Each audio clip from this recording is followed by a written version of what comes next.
Hey, Fuzz. Word. So, do you remember back when we were just wee childrens, when we'd game, we'd do some tabletop gaming. I always used to take my dice, usually 10-sided, right? And I'd set them so that the 10 was always face up, thinking they would get used to that position, and I'd get more 10s that way. Did you do that too? No, I was mostly the game master, so I didn't always want lots of 10s. That meant that a lot of my players died. Yeah. So. Yeah, I don't know where that came from, but even when we played recently, when we broke out the D&D, I was doing it again. Yeah, it's a pretty common thing. You see most people doing it. I'm pretty sure it doesn't work even now, but I'll still go for it. No, I mean there's that trick that they say that you can take your dice and you can put them on, like, do what you just said, put them on 10s, and then you can put them in an oven, and then you can actually sort of bake your dice so that the weight drops to the flip side of whatever it is that you want. Really? Yeah. But I've never heard that before. I've never tried it, but I have heard that it's a thing. That's some serious... Yeah, you'd have to be a pretty bullshit player to be like, I'm going to buy dice and then bake them so that I hit just tons of 10s. Because I remember when we were kids, they weren't cheap. No. I haven't, needed to buy dice in a long time. But we've got so much dice stored up, it's ridiculous. But last time I had to buy some, they were about 50 cents each. That ain't bad. Seems a lot more expensive when you're a kid, I guess. Yeah. So, well, cool. Role-playing games. Yep, looks like it. Whole night full of role-playing games. It is going to be nerd-tastic up in here. There's not going to be a dry seat in the house by the time we're done. No way. No way. Should we roll it? Yeah. Roll it.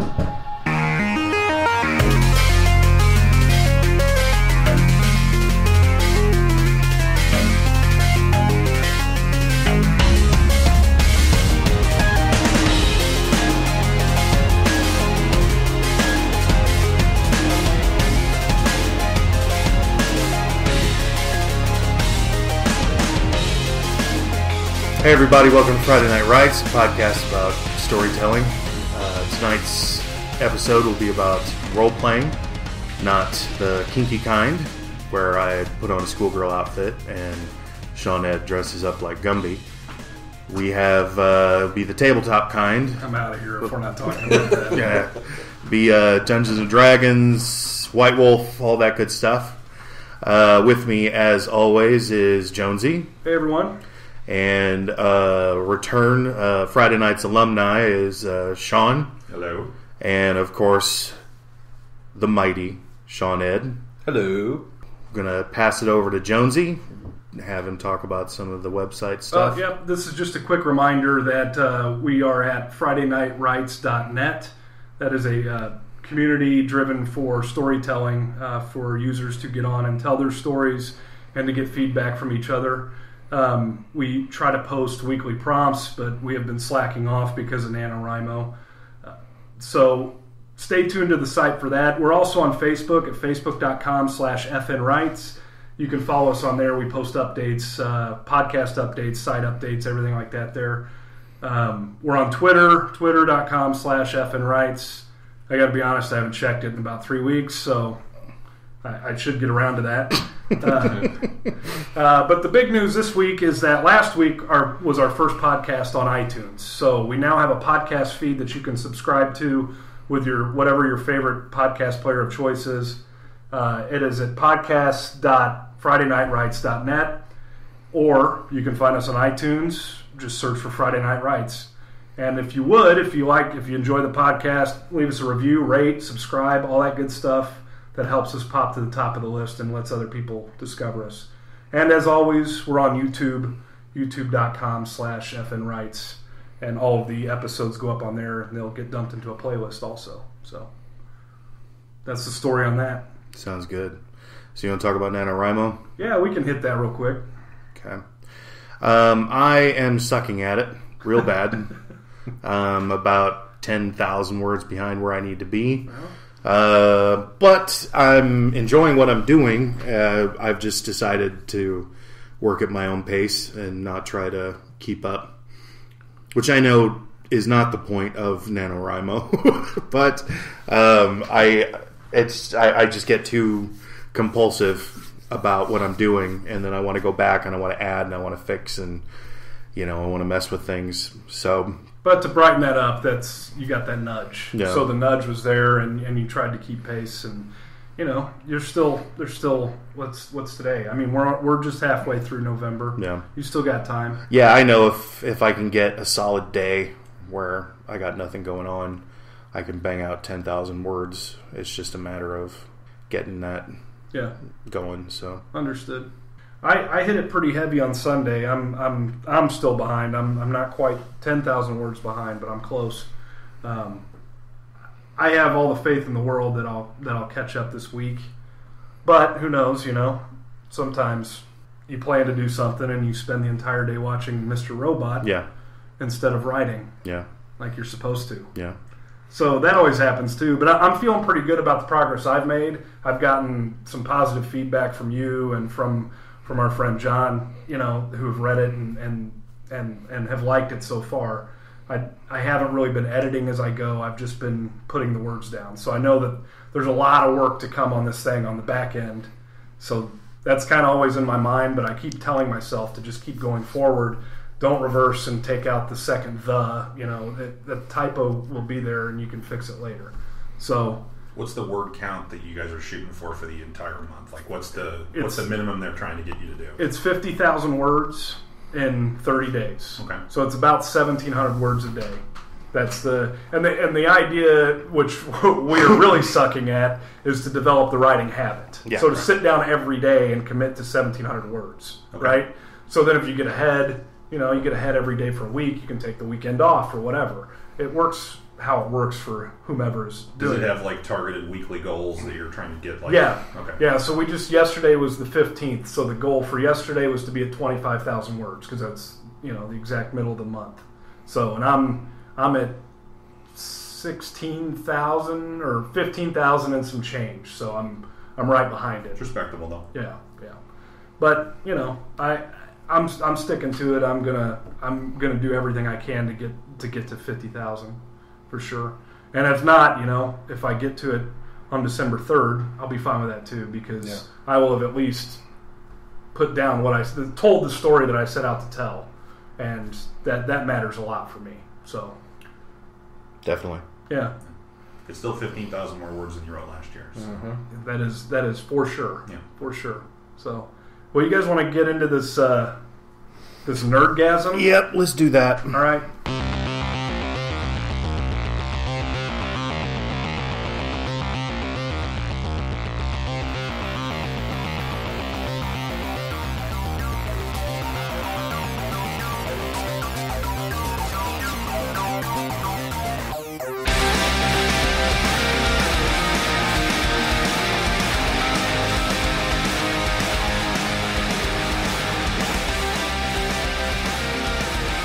First thing about role-playing, even if you're a module guy, is the inevitability of world building, which for a lot of people is kind of a terrifying part of the game, but I know for most of us, it's the most fun about working on any kind of role-playing game is just being able to build your own city or build your own world, whatever it is that you've got in mind.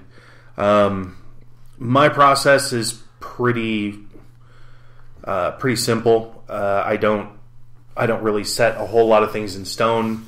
I'll create landmarks that I know that I'm going to need for story purposes, and then I'll create a real kind of rough list of characters that I know are going to fit into certain roles. And then what I'll do is I'll write a huge list of just names that I can have handy so that if I need some guy down at the bar, I can pull out a first name and a last name, and boom, now I've got a character working. And then I'll just throw in whatever stereotypical characteristics that suit whatever scene. But then, besides that, with world building, there are plenty of really good lists. I think you found a couple that were really, really great. Mm-hmm. There was one that was just sickeningly long, but there's a lot of really good resources out there on the net that you can just search for world building, and you'll find all kinds of good stuff that'll help you if you just need a kind of raw checklist to kind of help get the juices flowing, kind of figure out what the bare bones basics are going to be in your world. Shawn, Ed, like when you're building yours, I am honestly 100% the opposite of everything you just said. Yeah, like when I remember you being real structured. Yes, when I build, I start off. I love generators, so like I use them just simply for like a springboard. So I'll bring up like fantasy name generators, which has like a bunch of other stuff. Or Don John is a great like D&D generator if you're trying to do fantasy based stuff. And then I just kind of plug in something, and then I just see whatever comes up, and I'll kind of filter through the list until something catches my eye, and then I'll just build off of that. But when I build for introducing a new world, I like to have maps. I like to have street names. I like to have. The only thing I don't have is character names. Now, the major players I will, but I usually leave that up to name generators, and I'll just kind of pick. I'll like come up with a list off of like something on my phone, and then I'll just kind of pick one or two that look like they could go together and do that. But yeah, I like to have holidays figured out. I like to have what stuff looks like. I don't like to leave a lot of stuff to chance normally, if I can help it, because that to me is like the bread and butter of why I like to role play, is to build this and then just see people's reaction to it. If they hate it, awesome. If they love it, even better. But at the same time, it's like there's been plenty of times when we've just delved into something and I really don't got a lot of anything going. I just kind of go with, kind of give them the very meat and potatoes of what they're looking at, and then try to work more on thematic elements to try to get them engaged into the environment. Yeah, I've been pretty lucky for the last decade or so, where predominantly Shawn here is really prolific when it comes to aiding a game master, and so like I can start a series off with very bare bones ideas, and then I can sort of pass things along and let the characters actually sort of inform what a lot of the backgrounds are, what a lot of the things are, and I'll describe things in a real kind of rough way so that they can add their own imagination to it, and then they kind of help to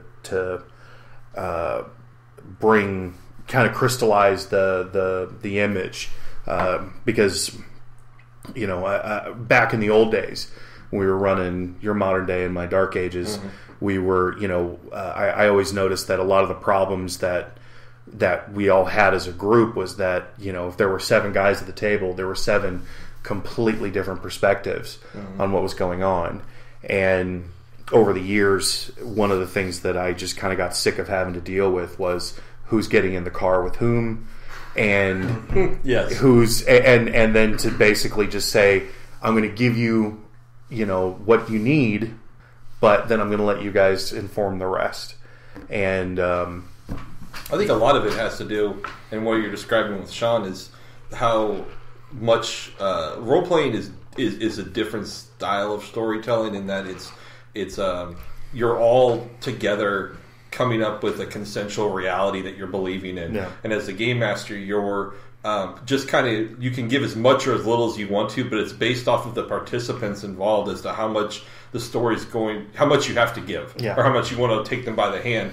And you're fortunate in having Shawn be able to do that, because I mean, I've got like Mel, and I've got a couple other, like I've got one guy, a friend of mine named Jim, they're really great at like trying to help see where I'm going to go with the story. And sometimes they go on their own, and I let that happen. But I've got like a 12-person group, and they just it's like babysitting sometimes because you have different levels of experience of players, and there's some people are into it for different reasons. Some of them are just, like, remember Brentley used to love combat. Yeah. His characters, you put the characters in a social situation and they were, they're nothing. They're a shadow. Yeah. Put them into like a combat situation, they shone because that's what he loved. Yeah. And I have several guys that's what they do is they wait till the combat starts and then they jump in. That's great, but as a storyteller, you're hoping to get more out of this tale that you're developing than just the 2 hours of 30 seconds of actual in-time combat that you're going to have to deal with. Yeah, and like I know that a lot of the minutia is if you go through the time and effort to create something, and then your player comes in and is just like, "Yep, I smash it," and you're like, "God damn it!" So many times. All right, fine, and like you want to just stop them and go, "Now, hold on." Yeah, but you really can't.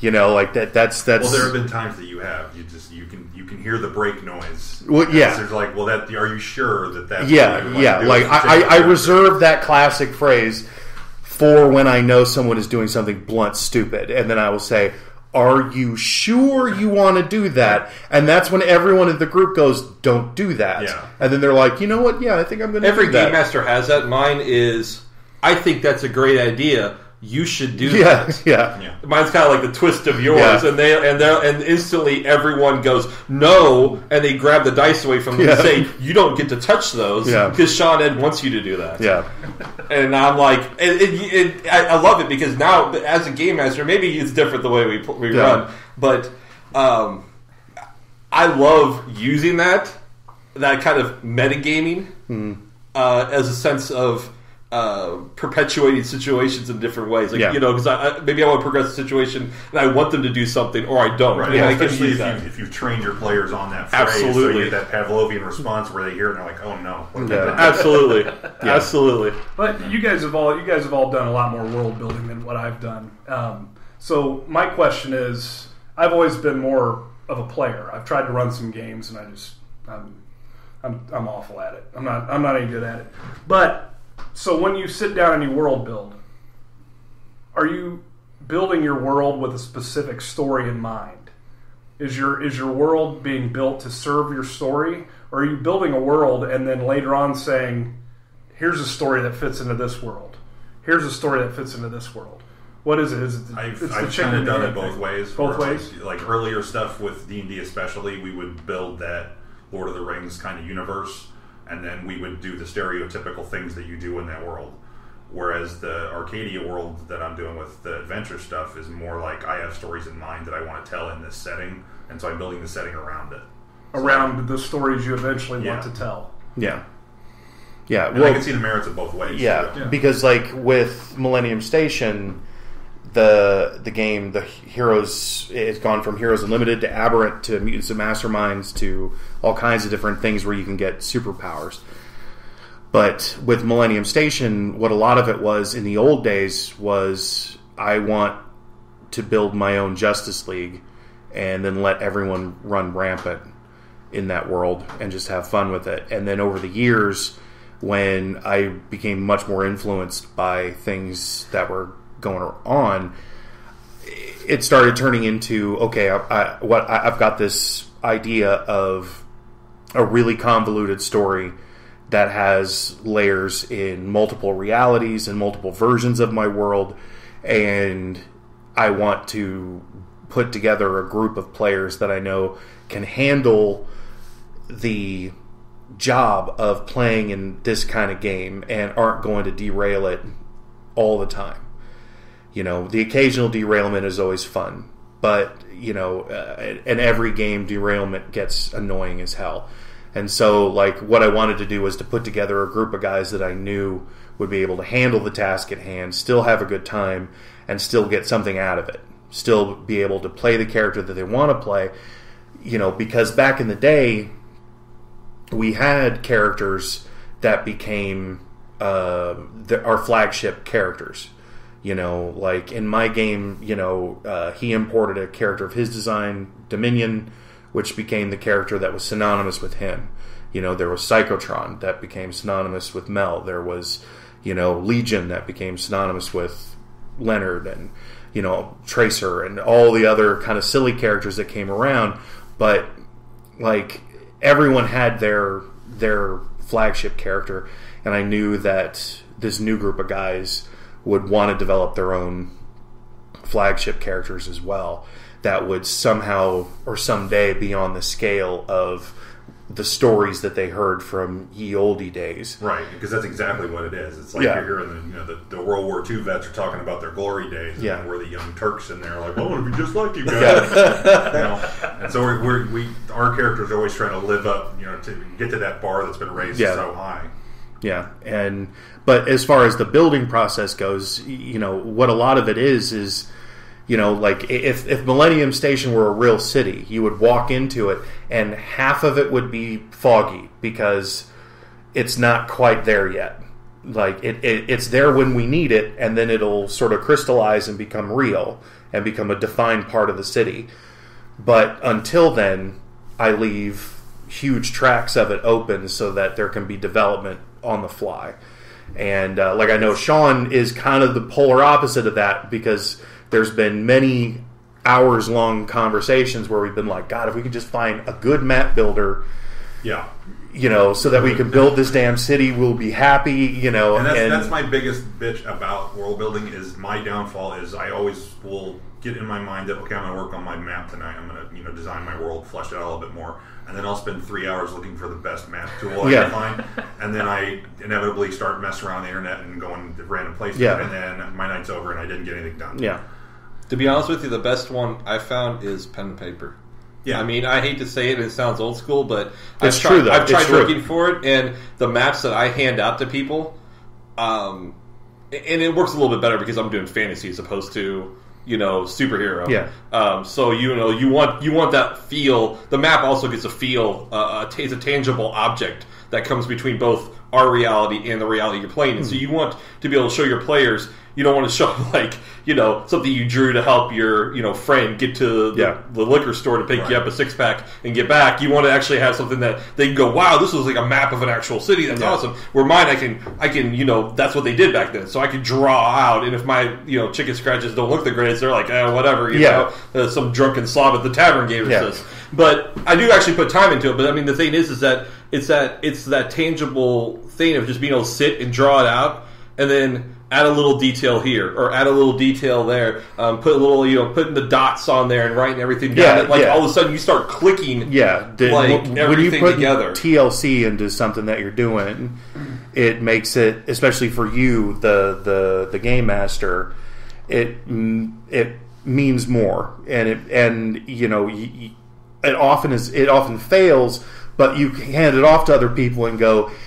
I present to you this thing that's taken me hours and hours, and they're like, oh, yeah, that's cool. And you're like, spot next to it. Like, oh, you assholes. There is a program, it's actually a game. It's called Cityscape. I think is what it's called. There's a Cities XL. There's so many of them that are basically those city builder kind of things. Yeah, and it is a modern day, it's essentially like SimCity. But it's much more visually upgraded, and one of the cool things is like when you see the cars traveling around, you can click on one, and the camera will zoom in and follow the car as it drives around the city, and you can go through and you can build it disgustingly to your exact, you know, specifications. But as far as world building goes with you, Shawn, like I know, like we just kind of discussed it. But, like, you know, your process was always kind of, you know, you built from the ground up. Yeah. You know, you never really went in with a lot of highfalutin kind of ideas. I mean, your first real game design was a sort of Seven-style serial killer case. And I mean, when I started think of like the Matrix White Room, it was kind of that. It was just a blank slate, and then I knew that my setting was going to be like a 1920s era kind of pulp, shadow, phantom, Doc Savage kind of era. So what would I need in that world is where I started. Like, I knew I was going to have multiple police stations. I was going to have, religious, I'm going to have a cathedral. I'm going to have, various mob families because of that era. So I would have, Italians and Sicilians and, Russians and there's, little Chinatown, and I would start filling in the blanks like that. And, how are those families going to relate now in a Game of Thrones kind of way? I know that, this family is going to be up against that family because they're going to be territorial. Yeah. And it just started building that way. And I built the whole system around a core character of a police detective that was kind of shady. And it just kind of went from there. So it was like a kind of a Sam Spade is kind of where I started, but it's all still kind of in that era of those 1930s serials where one week this private eye is battling, normal common thieves, and then next week, space monkeys are attacking. Yeah. So it's, it's very Dick Tracy because there's elements of high tech, but it's still low tech design with high tech theory. It's very Dick Tracy in that it's kind of it's us, but it's kind of an alternate us, and that tech is a little more advanced than it should be for that time period. Very cool. Yeah. I know that his world has a tendency to kind of evolve depending on what players are involved with. And so that, if you've got Jim's character, who is a sort of driver, I guess, like a transporter style character, but eventually he got his hands on a Zeppelin, and and then he and I burned down half of an insane asylum. Yeah. Which was mostly accidental on my part, but and then typically when the two of you are at the table, explosions. And that's very true. And but with the character that I first created was kind of a mad scientist, and so that was my whole thing, was just trying to use the environment as a weapon when I needed to. And that was I kind of steered you towards that, and that kind of goes with one of my little hidden things that I do with my gaming style, is that I pictured Rasputin from Hellboy as your character. Yeah. So in doing that, I know exactly how this character is going to look and act and be portrayed in every scene. Yeah. And so I've always done that when I'm filling in the blanks of my NPCs. We're going to get there. We're going to get to that. We're going to get to that because that's one of the really cool things about the way that Shawn puts his games together. But then when I switched over to my other character, I sort of created this kind of old school vigilante, like Generation 1 Batman style vigilante. And then I ended up...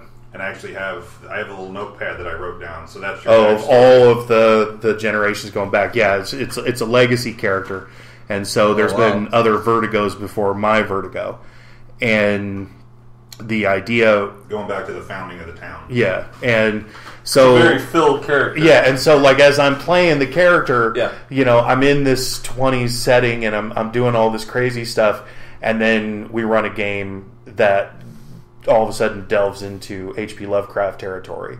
Oh. And I'm super happy because there's crazy undead stuff going on, and owls looking at me all weird, and all kinds of nutty stuff, and I end up beating the crap out of one of my own characters. I was super happy about it, and I felt bad because Jim plays that character, and I was like, oh no, I just beat up Jim. But it was a blast, and that was the crazy thing though, was that knowing that element's now in the game. Yeah. Because up until that point, there was no supernatural-ish stuff. And so, just seeing the evolution of the process was really cool. Awesome. I really enjoyed the shit out of it. But then we get into character design, which will actually go right into what you were talking about. So, for me. Okay. Yeah. Well, one of the little tricks I've always used in helping me flesh out what my world's going to be is that I cast it like a movie right out of the gate. It was a trick I used to do when I was a teenager, reading books in study hall, reading Dragonlance, and reading the Stephen King stuff. These books that have 30 main characters that you have to keep straight. And I think the Stephen King was where I first started it, because when I was reading the book, it was right about the time one of those miniseries was going to come out. So I just printed off the pictures of all the people that were in the book, so I could keep it straight, knowing that if I picture the book with these characters when I watch the movie later, it's going to be seamless. I'm not going to be like, well, that's not how I pictured it. And so I've kind of just evolved that into what I do. So when I make a character for somebody, like in Arcadia, in my world, I cast all the NPCs with actors. So like if I say that the bar owner from Carter's, my little speakeasy, is Wallace Shawn from Princess Bride, you know exactly how he's going to act. And it helps me just... I can improv better with that character, knowing that I have that voice in my head at any time. So it just makes it easier to kind of just off the cuff react to something when someone questions that NPC. I stole that for what I'm writing for NaNoWriMo. I went through and because Fuzz mentioned that here one night that you do that. I was like, oh, that's so brilliant. Yeah. So I went through and I was like, all right, this guy's this guy, this guy's this guy, this guy's this guy, and I attached the pictures of them and that's helped me a ton. My main detective in this, Callahan. If I tell you that Callahan is Nick Nolte from Mulholland Drive, then you know exactly how far he will go, basically, in any kind of scenario. Right. You know he's going to push the limits a little bit, and you know how he's going to act, and you know some kind of what like his mannerisms are. And then so because I made Nick Nolte from Mulholland Drive or Falls or whichever one is the one I'm thinking of. Right. One's the weird. Not the David Lynch one. Not the David Lynch one. But yeah, the other one. That would be a weirder role-playing game. That would go into the role-playing we're not talking about. But so I made his partner in the game the same partner from the movie. It just made it that much easier because I already know how they interplay off each other. So now the NPC Meadows is forget his name. The Reservoir Dogs cutting off the ear guy, Michael Madsen. So he's Callahan's partner. Nice. You know, and then I put Callahan in the hands of someone to play it, and then they will always put their own spin on it. And in my head, I'm like, well, he would do it this way because he's my baby. I created him. You're doing things with him. I don't want you to stop doing it. But so you have to just take your damn hands off it. Yeah, exactly. You have to disconnect yourself from that and just let that character evolve the way that player's going to let it evolve.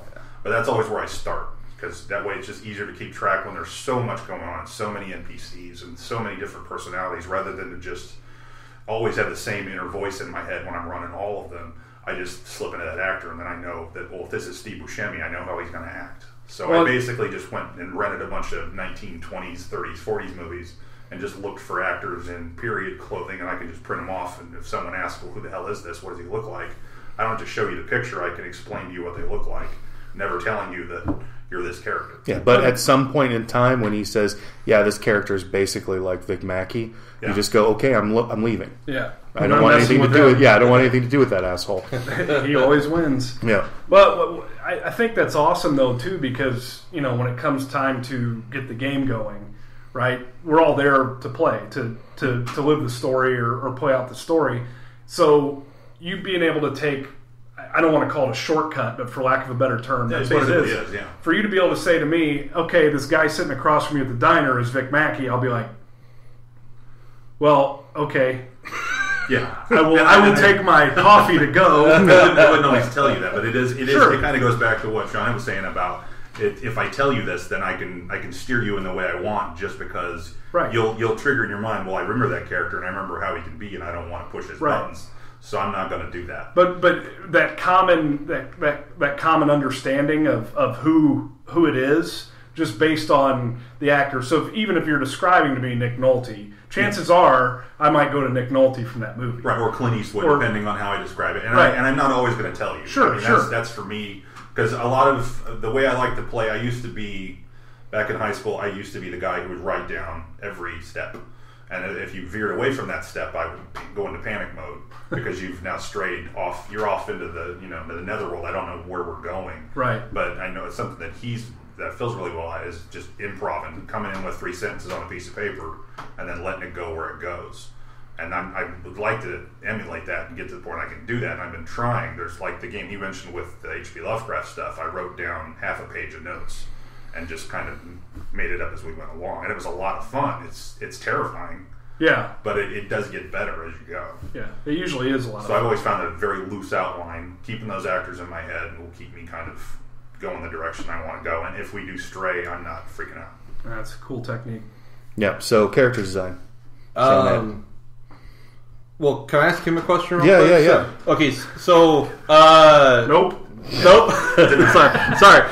He's done. Next point. Wall up. So since we're speaking of characters, do you hand out your characters, or do you let players pre-make characters? Because I think that's whether you do it or not, neither one's bad. I think that it very much sets up a different kind of mood for the game going into it. If I may, one of the things when he was first building is that Shawn's approach is very he's very self-defeatist. Before the process even gets started, he's very quick to go, I don't know if this is going to work. And so basically, so don't tell it. Let anyone tell you differently. So more or less, like what a lot of the character building, strong enough. When it came to the character building, a lot of it actually kind of came down to he had his ideas for some core characters that people were going to play. Okay, and then a lot of it boiled. It all because I sat down to do it, and then inevitably I stumbled across Seven on TV, which there's 2.5 hours of my life that is now going to be devoted to watching Seven again. Sure. Mm-hmm. And in doing that, while I was kind of piecing my notes together, I was like, this would be really cool to kind of emulate this kind of style. Since my main character is a dirty cop, then I can just create this weird little serial killer thing. Gotcha. And see how far it goes. So you're which you have to be careful Googling now. I don't want to, I'm like, how to murder children. Because my serial killer's a little rough, but so it's difficult piecing all that together without using the internet at all, because I don't want to. So when you go into it and you were handing out the characters to people, you kind of already had an idea, or did you like kind of talk to them and say, what would you like to play? Inevitably, I think we started out and we were going to all be villains, or like kind of like Spawn, kind of You're sort of anti-hero, vigilante style. Yeah. And so it was a dirty cop, and it was a cat burglar, and it was, a heist driver, and it was stuff like that. And it kind of evolved from that. We sat down and we kind of, I don't know, did we have each individual person kind of there and we talked them through it, or did we just kind of make designed them for someone? Yeah, basically like what we did was you had certain key characters that you were going to hand off to specific people, and you didn't know how to build them. Right. And so, because this was me learning adventure system, level system as I went. Right. Yeah, he didn't know White Wolf really. I still don't. It's so super easy. I keep telling him, you got it down, and he's just like, I don't know, there's so much I don't know. Yeah. But good enough. a lot of the character creation actually fell to me. Sure. So that it was essentially like, okay, Jim, your character, how are you putting your character together? What is it you want to get out of him? Okay, cool. Now, we're not going to min-max because that's stupid. So let's try and figure out people what that means too. Min-maxing is essentially minimizing the traits that you're not going to need, and maximizing the traits that you are going to need. So I'm going to be a fighter. I'm going to it's rampant in D&D. It's rampant in D&D where you've got I've got a 20 for strength. I've got 20. Yeah, my wisdom is 2. My intelligence is 3, and you're like, wow, that's so stupid. Yeah. Like, you don't even know to pick up a sword. You're just like, me kill stupid dude. And it's just like whatever. Yeah. So absolutely. The idea was to not min-max character, to balance character, and a character that could evolve as the character evolves. Yeah, to try to give each character not just like an internal life, but to give them the capacity for growth. Sure. Which was a problem that I know the two of us had in the early days, where we were just like, dots here, dots here, dots here. Yeah. And next thing you know, they're maxed out at 5, and you're like, throw another dot in there. Just make up a new dot on the outside. And next thing you know, you've got, there's no more room to grow. Right. Yeah. And every week. Yeah. That's the only thing that you can put up against your character. And it was pretty much like that, too. Yeah. And so, what a lot of it was to leave a lot of room open to grow during the playtime, but to custom build characters so that I knew that every player coming in was going to have a really solid character that was going to be able to dish it, take it, and be able to add something to the group. And that's a problem that I see a lot with a lot of players, is that when you go, I'm going to let you build your character, they tend to focus on one element, and then you have 2 or 3 things that fall way to the wayside, and you're left with characters that have little staying power. Yes. You know, they're all glass cannons or they're all mega tanks. And, you know, and then you run into that one circumstances where your mega tank needs to dish out some damage, you know, or do something, you know, like that, and he just fails miserably, and you're like, oh my god. And then they're mad, because they're like, well, if I'm so BA on this, why can't I be the same way on everything? And you're like, but, you know, that's because you're not making... we were playing games to get away from reality, but there has to be a sense of grounded reality that we could start from, otherwise we're just gods out of the gate, which... I mean, if you know, any video game player will tell you, you know, God mode is fun once in a great while, but God mode all the time, you're going to throw the controller down and it gets move boring. on. And, you know, like, I know with, like, a lot of the character design for Arcadia, because you were custom building for a specific genre, you were custom building for a specific set, you know, and a specific time period, and then you were also customizing for multiple players simultaneously, knowing that they need to mesh in one way or the other, so that some need to have skills that are much greater than others do, but you're going to have a lot of crossover skills that you're going to need to define, so that when they're looking at their character sheet and they're like, well, I got to finance a 3, and someone else is like, I got to finance a 3, you're like, yeah, but your finances, because you're a dirty, you know, whatever, and, you know, you've been, you know, working books over for this bookie over here, your finances is because you're a banker, or you were a banker, you're legit, you know, and so, like, you have two completely different styles of doing things. And a lot of that was just to make sure that when the group got together, that they were going to be able to really mesh function well and not step on each other's toes constantly. You know, and but also simultaneously, if one guy or two guys couldn't make it to the game, that everyone still had the capacity to still try and make it without them. You know, there's no Lockrans in this group. You know, and you know, and that was always one of the best things about it. Was that, you know, you didn't have that one super killer.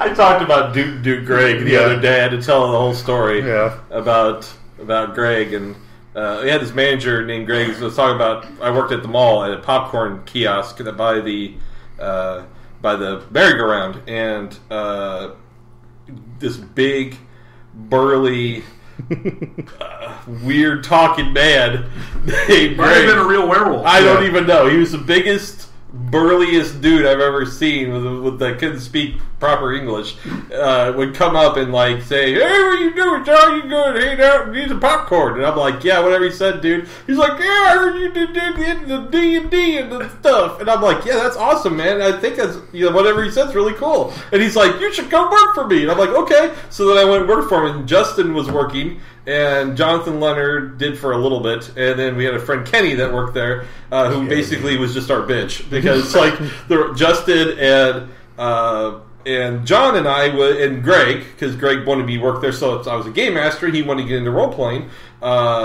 We would sit in the birthday kids section. This is a laser tag our place, just to kind of premise what we're at. And we would sit there, and he would let us sit in the birthday section where the kids would have birthdays. But instead, we sit and role play there while we made Kenny do all the work and run the whole place by himself. And so then, you know, he wanted to make a werewolf, but he wanted to make the biggest. A werewolf is big or bigger than him, so it was like a 16-foot tall werewolf that couldn't speak English and just went there. And because Greg would get so excited, he'd talk faster and faster until eventually he's like, and we're all like, all right, dude, just roll the dice. Whatever you said's going to happen. It was so funny. On the YouTube version, we will have subtitles. We'll have to have that. It was so funny because he would start doing in this and you'd be like, what in the hell is he saying? It was great. Yeah, he's a fun guy. So back to character creation. Okay, so what kind of stuff do you run first of all? Okay, what genres well, I'm on a hiatus right now because I'm actually putting together a LARP that I want to put together. I've been thinking about doing it for a while. There's a reason for the LARP, and the reason is because I've been running D&D for 10 years, and I ran everything before that. White Wolf, I ran a little bit Aberrant here and there. I ran a lot of Palladium system, like TMNT and Other Strangeness. I ran some Shadowrun. I've done the whole gamut. But the group that when I hadn't seen these guys for a while, and I started getting the itch to roleplay again. I went with D&D 3.5 because at the time 3.5 was kind of what was going on. I was just getting into 4th edition. I hadn't really checked it out, and I had a couple of the books. And I started getting together a small group of friends and was like, hey, you guys ever roleplay? Mel, of course, my wife had. But the other guys were like, yeah, I've never heard of it before. And I'm like, we've heard D&D, but we didn't know what it was. So I sat down, we made characters, and just kind of worked from level 1 on the way up. We've done that for 10 years now. So, over the course of 25 years that I've been role-playing, it's like, it's changed over time as to how I've done characters. When I first started out, it was, I would make up the stats. I wanted to have everything statted out. I don't do that anymore.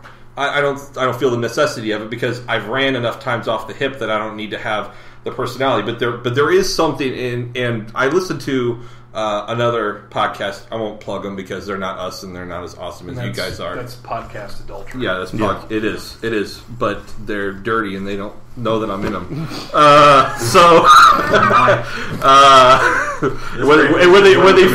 When they find out, they're gonna have to take a shower. But there's this other podcast I listen to that's a couple of guys that have been running LARP games for like 20 years. And I listen to it mostly because I've ran LARP before. Actually, both these guys have played in it. It was a World of Darkness LARP, and it was horrible, but back when it was. But it was fun. There's lots of good stories about it. But it wasn't like Contact, and I'm running like a Boffer LARP. But one of the guys on there said that when he plays an NPC for a game, because essentially everything's not the game master. There's actually people you're staffing as your. You have like a moderator who's kind of keeping things on the rails, but right, which would be like me, and then everyone else is playing NPCs, or I might jump into an NPC role, non-player character for those who don't know, and I might be like, hey, I'm a farmer from such and such ranch, and there's goblins coming, doop doop, and then you have to go fight them. But the whole idea is that. The player characters have to interact with it, and they don't want that. They don't want some guy walking up, sounding kind of like a retarded version of Locker and giving them the necessity to go fight goblins in a field somewhere. They want to, because if that's all you're getting, then that person's going to sit there forever. Mm-hmm. So one of the premises that I use on the board, as well as I'm going to be using in the LARP that I'm going to be talking to people about, is that there's 4 things that in any NPC character you should really think about, especially if you have no idea. Especially if you're starting off as a GM, and that's their likes, their dislikes, what they hate, and what motivates them. And if you think about that, like in the sense of the farmer, I gave this example to one of my friends who's thinking about helping me NPC. He was like, I go, think about your character. This character, you're a farmer for me, and you're going to go tell people to go fight these goblins. And I'm like, give me a like. And he was like, he goes, he likes farming. I go, okay, that's kind of stupid, but whatever. I said, what about his dislikes? He goes, he dislikes spiders. Okay. I said, what does he hate? And he goes, he's like, well, he really hates orcs. I go, okay. And what is his motivation? He goes, he wants to raise a good farm for his family. Okay, I said, that seems real generic, but when you go through those steps, he dislikes. What did I say he dislikes? Spiders. He dislikes spiders. I said, well, he dislikes spiders because spiders took out giant spiders took out his herd last year. Death livestock. Yeah. So now he dislikes them. He's motivated because he has a family. We didn't know he had a family before. Now he has, who's his family? Well, he has a wife and a daughter. I go, okay, so now you have a wife and a daughter. Give them personalities. It's like this whole tier system. And that's kind of how I come to doing what I do when I play a game, is I go into it, and if I'm like, yeah, there's a random orc fighter at the bar, and there's this and there's that, and then they start going into it, the first thing in my mind is I'm just going okay, top 4, go through in my mind, and start going through it, and a lot of times I ad-lib, sometimes I have notes down. I try to have notes if I have the time, but if I have the time. If not, then I'm just kind of ad-libbing as I go, and I try to come into it with a premise of whatever those top 4 is going to give me the personality I want to have for this character. And I really love misdirection. I think that's one of the best things about character development is misdirection. I like the obvious ones, okay, you have the big orc who's also like a wussy. That's obvious.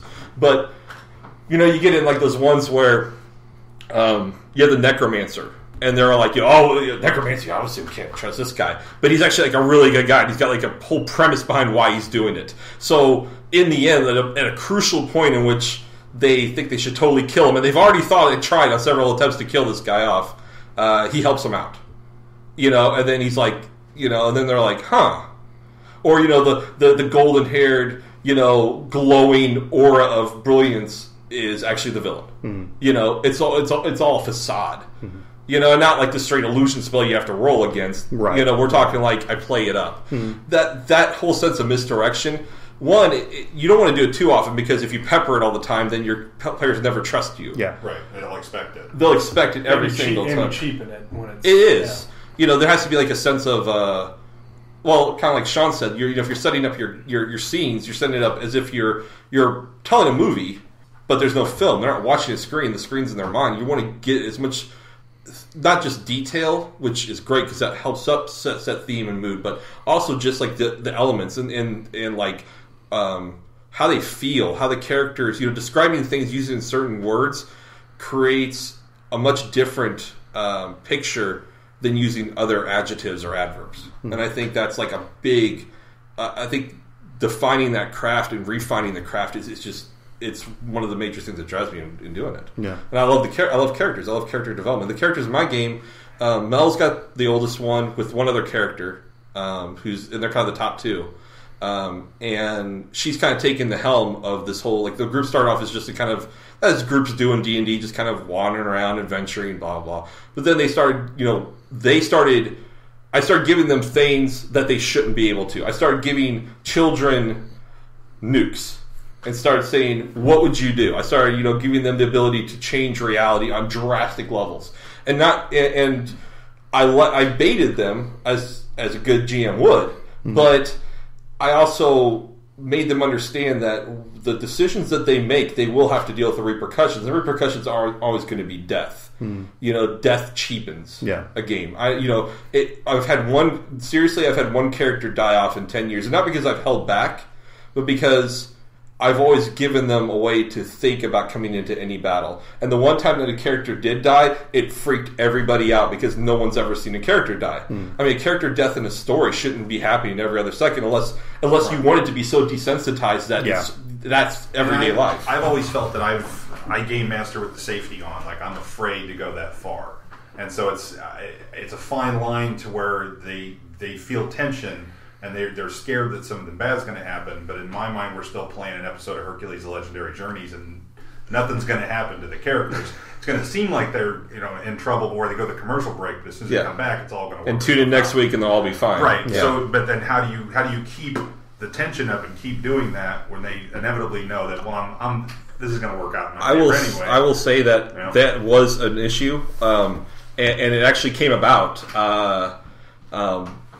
I have a Facebook page, a group page for my players because I wanted to try to get them wanting to get involved more in changing the world because they had gotten to a point now where they were well known across the kingdom that I was playing in, and I wanted them to change the society. I wanted them to start having fans, but not just fans, having maybe cults, changing religion, changing politics, and everywhere they went, they were leaving these changes. And sometimes they're subtle, sometimes they're major. But I wanted them to start players to get involved in wanting to do that. So I started posting stuff like Fridays. I would have a voting where they would get to vote over the outcome of something that would happen on the next game. I would give them the scenario kind of loosely, and I'd give them 4 or 5 things, and I'd pose as a question on Facebook, and then they would vote. I would only know the outcome. So at the end, when it came to the time to present it during the in-game, they were all like, "Who voted?" And then but they got to choose that. They got to see how that came about. And then I even did it one time where I posted the question on Facebook, and I made it so none of them could see it, and I let everyone else on Facebook choose. Then everyone else on Facebook chose what it was, and that changed the outcome.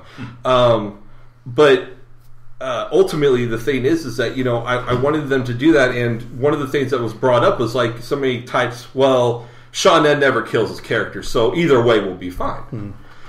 And I go, "Oh, okay." So then, which is the stupidest thing that you can say to a game master. Yes, and I remember one of the things that Shawn did to me real early on I think we were playing Star Wars at the time, and I was kind of explaining this scenario, and it was a no-win scenario. Yeah. And the whole purpose of it was because they had been kicking the ever-loving shit out of everything for the last few weeks. I wanted to put them in a no-win scenario so that they had to learn to fucking retreat. Yes. And they wouldn't do it. And they walked into this fight, and it kept getting more and more hectic, and I kept up in the ante, and up in the ante, and up in the ante. And in the middle of the fight, Shawn was like, well, we know he's not going to kill us. And I was like, now I got to break off like everybody at the table. and you could see Jim's face go, yeah. He was like, why did you say that? Why would you do that? And it was hysterical, but I know better now. Yeah. Well, I mean, and the thing is that there is this kind of weird relationship between a game master and their players. I mean, not only are you there to enlighten the players as to this, situation and help tell the story together, but there is kind of an us versus him or her. And I always try to avoid that when I'm running a game. Like, yes. I guess you want that perception that it is me versus you, but in my head, I'm rooting for you this whole time. Like, I want this story to move forward. I want you guys to just knock this out of the park. Yeah. And I'm going to help you do that. I'm going to throw some obstacles in your way, but ultimately, we're going to get through this. There's a great YouTube series that I'm on the second season of right now, and I've actually got some of the cast friended on Facebook. But it's called LARPs, the series. It's kind of a sitcom that makes fun of it, and it's made in Montreal, and it's really good. But one of the last episodes, actually, I think the last episode of the first season, the whole time these two friends, one's a game master and one's this LARPer. He's in this group that the game master runs. At the LARPer finds the game master's book, like you have, Shawn, that has like everything in it, because he says, I don't cheat. Everything that I've got planned out for my entire series of this adventure is in this book. I may change it, but I notify you when I change it. Right. So, but you don't get to look at the book. That's just for me. And he even says DM's eyes only. And he cheats. He starts looking in the book because he like opens it and goes, oh, coughs, and then starts looking through it and then closes it back up. So somehow all these unwinnable scenarios that keep popping up, he keeps winning. Well, there's this constant threat of this gun, this like Nerf gun that's called I think it's called the Banisher or something like that, where if he shoots you as a player during the LARP game, you're gone forever. You're not allowed to play. He says, I've never had anyone stupid enough to do it. Well, he finds out about it, and they have this kind of like gun scene, like a la Matrix, where they're fighting each other in their friend's bedroom and stuff. Yeah, exactly. And he ends up finally shooting him, and he goes, the gun guy's like, well, you are always trying to have the game against us. He's like, the game is unfair. He goes, you're right, the game is unfair. The game's unfair for me as a game master. He goes, it is weighted in the favor of the players. He goes, do you not think that I would ever want one of my NPCs to win against you? But he goes, that's not the point. The point isn't the winning. The point is the story. Yeah. And he goes, but I have to put you through these challenges for you to grow. And ultimately, he kind of gets it, though he really doesn't, because moving on, he doesn't. I think that's one of the coolest parts of getting into this and actually playing for years before you actually try to GM is you know how this character feels for you. Like, all your hopes and dreams are behind this character, and if your GM kills this character, you're going to disown that friend and never speak to them again. And so when you become a GM, you have that in the back of your head that, okay, I got to put these characters under peril, but they love these characters, and I don't want to take them away from them. So again, it's this juggling act. You got to kind of. I've been threatened under possibility of divorce for killing my wife's character because it lasted so long. And I came really damn close on a couple occasions, but I mean, remember how many times we killed Gustav? Oh. I mean, that was a character he died almost every other game for one reason or another. But as soon as I'd be like, well, you're done, Brent would be like, here's some cigarettes, here's a week's worth of soda, what am I going to get out of this? And I'd be like, I'll see you next week. I have to say a little funny aside to that is when I was first starting to run the D&D game, I started to grow and get more people involved, and I had this couple that came that wanted to play with me, and we were friends anyway outside of it before we ever started playing D&D together, and they sat in and they were real interested, so we started I made them characters, and then my wife and some of the other guys had left, and they're like, "Hey, let's play some rummy or something while we're waiting." I'm like, "Sure." And they're like, and we just got done with, this giant, 5 session adventure where they had done all this stuff and gotten all this hoard of treasure. And, I'm sitting there and I'm like, hey, I think that you guys are the ones that were left in charge of guarding the treasure hoard. And they're like, yeah. I go, wouldn't it make all those guys really happy if you, won a bunch? And then made them more money. And they came back and they're like, oh, man, all this community loot, we got a ton more now. And they're like, oh, that's great. Unbeknownst to them that I've played rummy. I play every week with my mother for years and years and years. So I sat there and I played, and by the time we were done, they had lost some ridiculous 8,000 gold, and they were indebted to me for 2,000. And they come back, and it was perfect because finally when I go, I'm cashing out, I'm done. And then right then, Mel and everyone else shows back up, and they're like, hey, how's it going? And they're like, and they're both actually scared. They're like, we have something to tell you. And needless to say, it was it did not bode well for them. They didn't play much longer after that. Yeah. We've never actively gambled it away. We've divvied it up on the nights when someone's missing. We just one of the last times we played D&D, there was a character missing, so I took his share and I bought rounds for the whole bar. I gave him 200 gold. That's probably going to buy rounds for that bar for the next 12 centuries. Oh, yeah, sure. But they're going to remember us the next time we roll through there. That's for sure. For me, they'll teach that character to show up when in the game. When I'm working on character design, one of the big things that I do, kind of obsessively, is I make sure that I have an excess population of NPCs that I don't necessarily need, and then, like I said, I make a list of just random names. The weirder, the better. And then when it comes time to actually start gaming, I know who my primary villains are, I know who my primary good guys are, and I know the list of characters that support them. And then everything else is completely up to whatever the scenario it is at that moment. So if the characters walk in, we have there's a sort of bar and grill in the Millennium Station that's just called Harryhausen's, and it's a place where characters come back a lot. And so, when we're in that place, every time we're in there, it's develop 2 or 3 brand new NPCs and just have them there so that if your character walks in, you might sit at the bar and the guy might recognize you. And if he does, I'm going to bring this guy up and do this and have lots of scenes.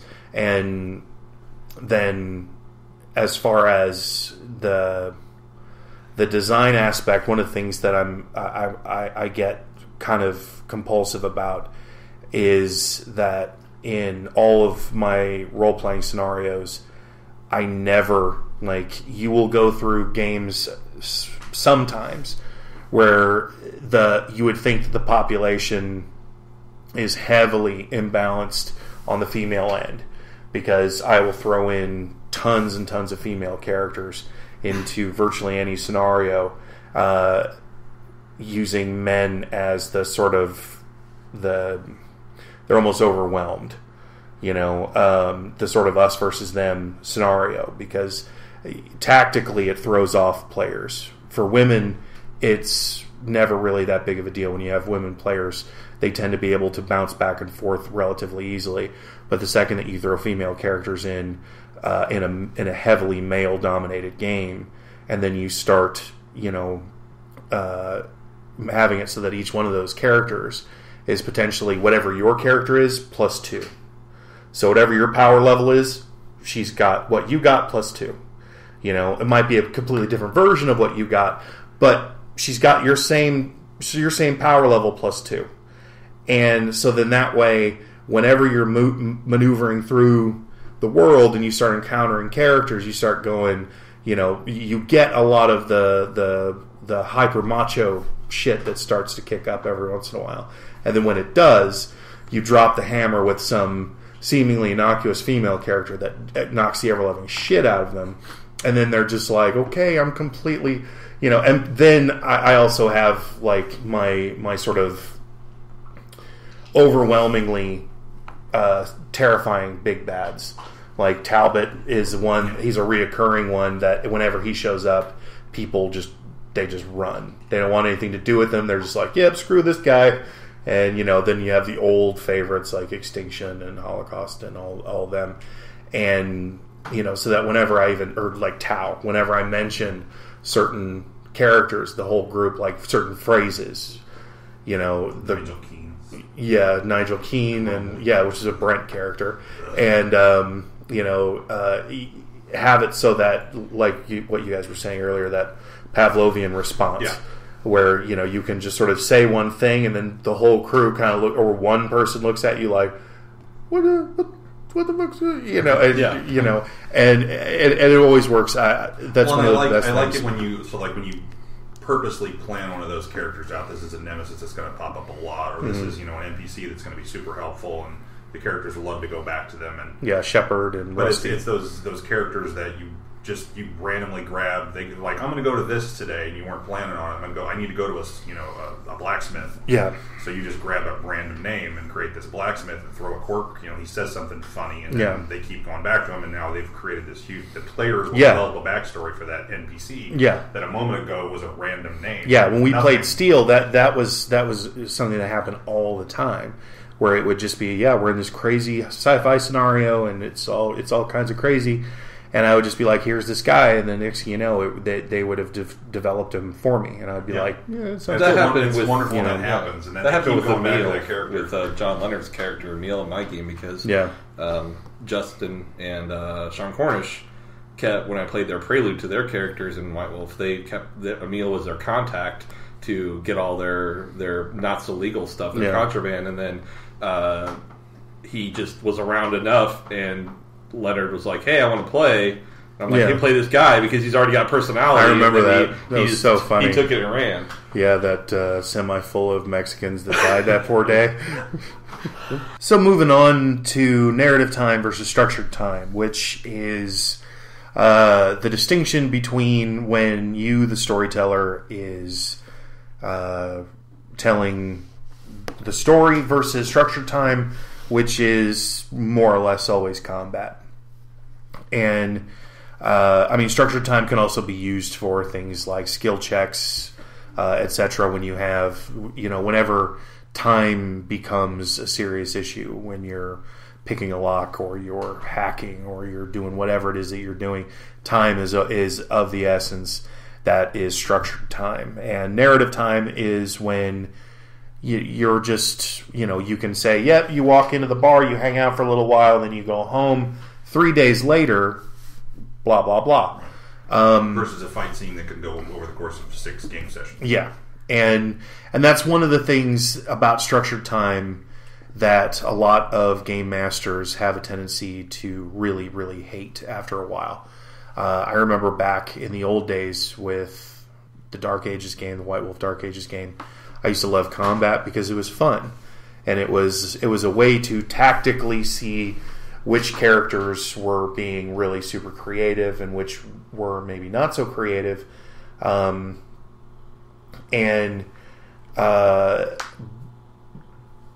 the time that we kind of moved beyond the Dark Ages years into the Aberrant years and then into the more modern stuff that you got involved with, I started hating combat because, if you have just 4 guys sitting at a table and you decide to run a combat scene, even if I limit your actions by real time and say you have exactly 1 minute, right. Ding, tell me what you're going to do, you're still looking at, your average combat scene taking half an hour of the night, if not longer. Mm-hmm. And that's why I'm terrible about trying to talk my way out of things instead of fighting. I know you want us to fight at times, and there are times that I'll push I don't want to fights. fight that Sith guy. I'm going to try and turn him back to the light. Right. And a lot of times as game masters, you get to a point where you start using narrative time to do combat. You start making it real broad strokes. All right, tell me what you're going to do. All right, cool. Don't worry about dice. And you just sort of talk it out back and forth, and you get it done. But you can really, in my experience, you can really only do that kind of thing if you're running solo games. Like running games with 2, 3, 4 people, combat becomes the biggest bog down of anything. And more often than not, combat almost always carries some degree of repercussion. And that's one thing that players have a tendency to kind of lose concept of. Especially if you're in a game that's based, like, say, the Millennium Station game, which is based in at least a semi-real world environment where these are people. These are people who pay taxes. They have they have birth certificates. They have driver's licenses. You kill that guy. Even if he was screaming off, crazy, nonsense and wearing a costume, he was still a guy. Mm-hmm. Or hypothetically, say you're playing a sci-fi role-playing game and you're in this crazy, oh my god scenario, and you go to warp an atmosphere and crack the planet. Yeah. And then the GM's like, well, we're going to live with that now. We're not taking that back. No matter how much that hypothetical player decides to come at you out of game and go, no, I think I figured out a way that I can get out of this. And the hypothetical game master's like, oh, hell no. Yeah. You're living with this. Yeah, hypothetically sucks. Yeah. Yeah. No, I've been not in those exact scenarios, but equivalents thereof where, and right now, like I said, with the huge group I've got going, combat's just the elephant in the room that I don't want to deal with. And it's been that way for a long time. And one of the things, and the reason I'm going to this LARP is because I have stories I want to tell, and I want to tell it through gaming, but I don't want that downtime. Yeah. And that's kind of the big thing is that, if you're going to pick a lock, as long as you have like a game marshal nearby that you can call on to, give you the difficulty or whatever it is you're doing, however the system works, you just do it. Mm-hmm. If you want to fight somebody, you just go fight them. There isn't because I tried everything from every possible like angle and thing I could read or hear about on podcasts about trying to cut down time with bigger groups than like D&D or any of the other games. And when I've got like anywhere between an 8 to 12 person group playing, even if they each took 30 seconds, we're damn near looking at 45 minutes around the table. And by the time that they get back around to their turn, they're bored as hell. They don't care. Yeah. And they're no longer vested in creating a great scenario because they've done their... And you can always tell the people that know how to game, that care about learning the system and learning how to take their turns to expedite so everyone gets a turn, and those that just are like, so I'm going to try to take up as much time as I can and draw out that 30 seconds to 5 minutes. Yeah. And then the next thing you know, everyone's like, well, you just please take your turn and roll your dice. Yeah. And then there's trouble back and forth across the table, table talk. Yeah, see, I used to go back and forth a lot in my games where I would be like, we were playing 4th edition, before it was people's turns, I would be like, make sure that you've got your shit ready to go. In some cases, even roll dice before I get to you. Well, you're always good about putting the pressure on us. It's like, this is gonna go bam, bam, bam. So you be ready to go. Yeah. What are you gonna do? Okay. Yeah. You start making those rolls. Now, what are you gonna do? Yeah. How are you gonna react to that? Yeah. It's like, and it keeps. Oh God. Yeah. And one of the things that I found that really helped was this thing that got introduced in a White Wolf sort of offshoot book called what was it called? Was it called Scion? Was that with the the pie chart wheel? Kind of wheel? Yeah, the wheel. And the wheel is just genius. I heard of that. Basically, what it is it's a circle. You cut it up into 10 pieces. 10 slices of pie. 10 slices of the pie, and then everybody rolls their initiative. And then starting at 1 o'clock on the thing, even though it only goes to 10. Starting at 1 o'clock, that's, so let's say you roll 5. Okay, 1, 2, 3, 4, 5 slices. Right, and that 10 pieces of pie represents the round. Yeah. Oh, okay. And then, however, like say your attack takes 2, is the speed of 2, then that's how many ticks it takes on the pie till you get to go again. Yeah. And so what it does is it speeds combat up in a really hectic way, because when you make your decision, your Hail Mary Haymaker might be a 5-tick attack. And so if you pull that off at, say, your 4th tick, now you've got to tick 1, 2, 3, 4, 5 ticks. Okay, so now you're at 9. And now Justin might go, I'm just going to stick and move. I'm going to do my 1-tick attacks. And so every tick between you, your move that you just did, and him, now he's going attack, and he's doing less damage, but the cumulative effect is much larger. And what that means is that if you have 2 players on the same tick, they're all going at the same time. Sure. And so, like, you'll start to get these pile-up attacks that'll start happening where, you'll be like, okay, everybody's playing these Robo-Steel units, and you're all on tick 4 for some reason. Oh, man, and I know I'm in for it. Because whatever my guy's doing, I have to be real careful now, because if I use a tick worth attack that's going to take me up to that high mark where they've got 3 or 4 slices of that pie, that they can very wisely go, yeah, I'm not going to hit with my heaviest, I'm going to go with a little bit lesser, then I know that if I go, whoa, boom, and hit them super hard, I'm about to just get the crap knocked out of me for the next 3 ticks. And then once you get to the top, it all resets. Everything starts back over again. And you roll the dice, put everybody where they need to go. And then you sort of go bam, bam, bam, bam, bam. And you just work your way around. And then everybody just sort of moves their thing around the pie chart so that they know, okay, well now it's, I say, okay, we're on 5 now. Who's on 5? Nobody's on 5? All right, now we're on 6. Okay, well, 6 is an NPC. He's going to do this. There's 4 of you. Okay, cool. I'm going to roll 4-sided dice. Boom. Number 4. Okay, you're 4. He attacks you for this. What are you going to do? I'm going to do this, this, this. All right, cool.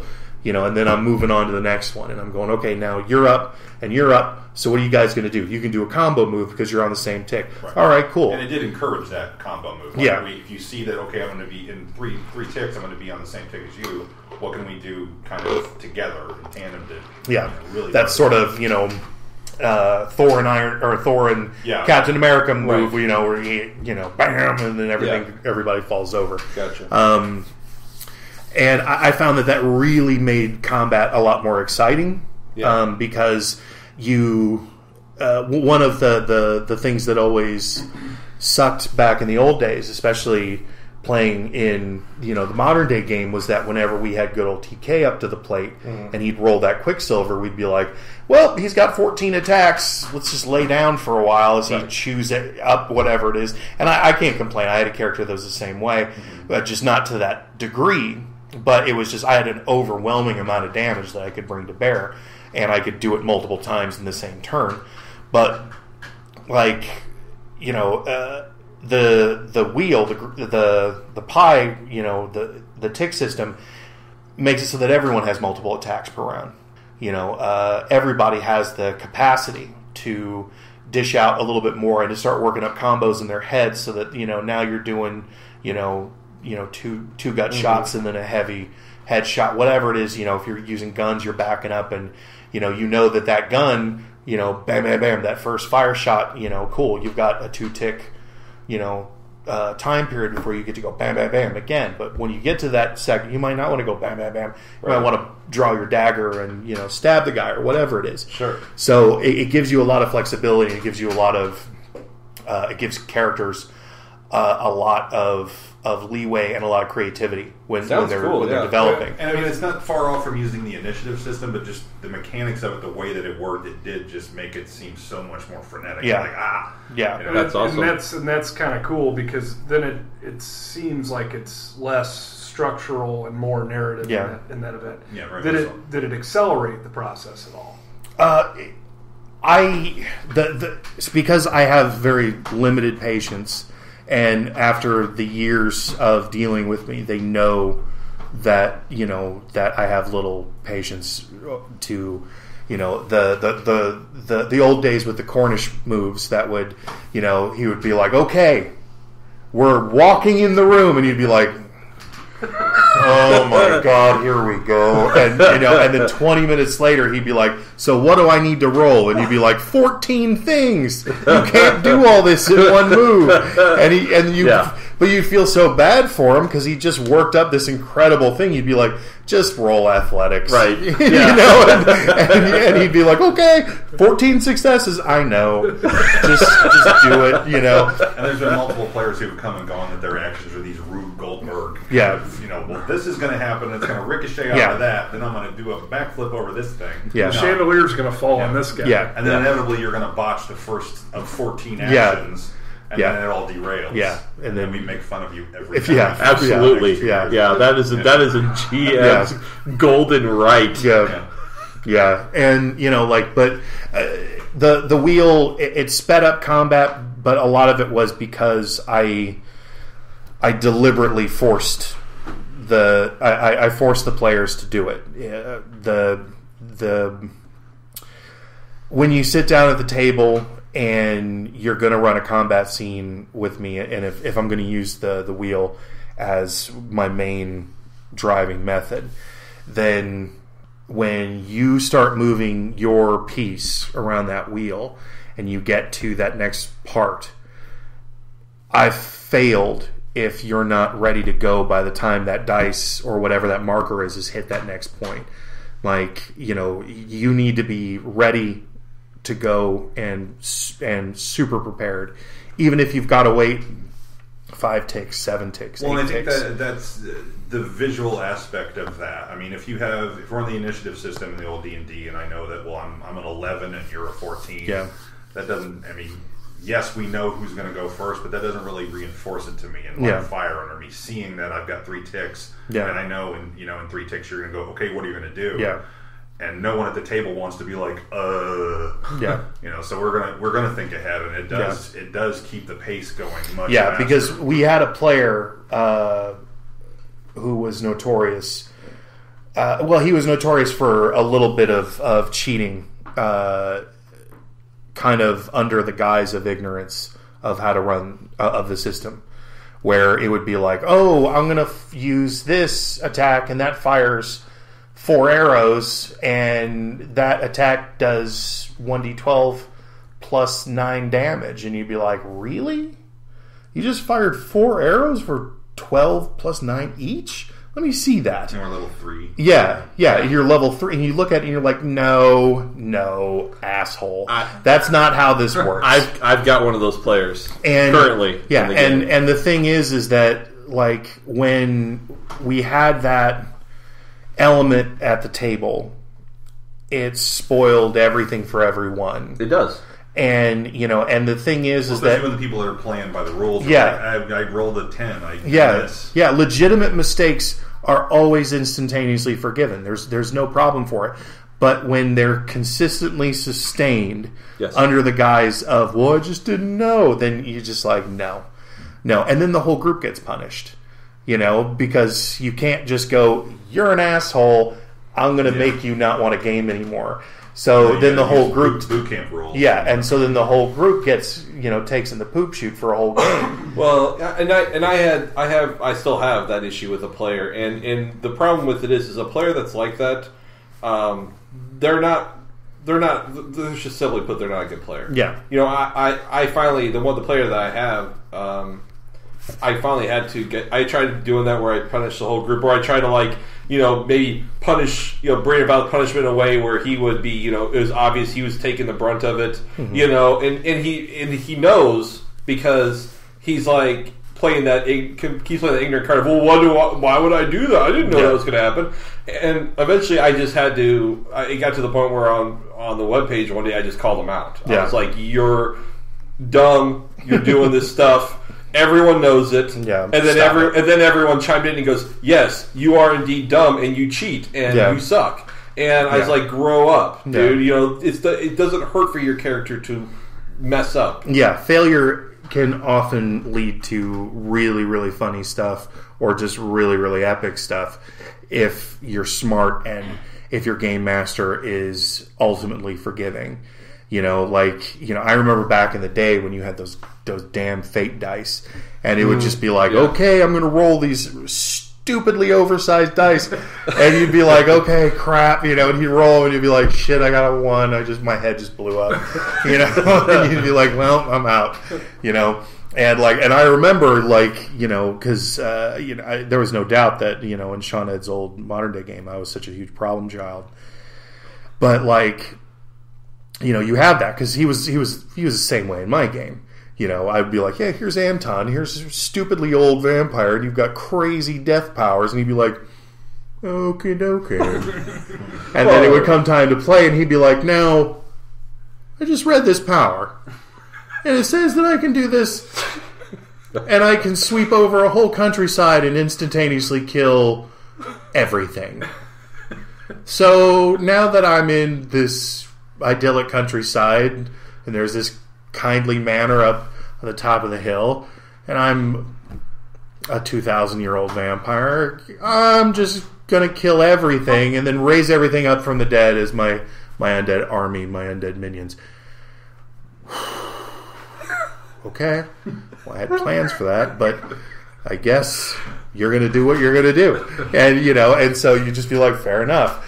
But, one of the things about the wheel that made combat, especially in the science fiction stuff, it made it really hectic, and it made the players have to develop lightning fast reaction times, because if I came to you and I said, what are you going to do, and there was that much of a pause between you then I was going, would go to the next I would be like, what are you doing? And then and then I would be like, sorry, I would come back to him as soon as I had an opportunity.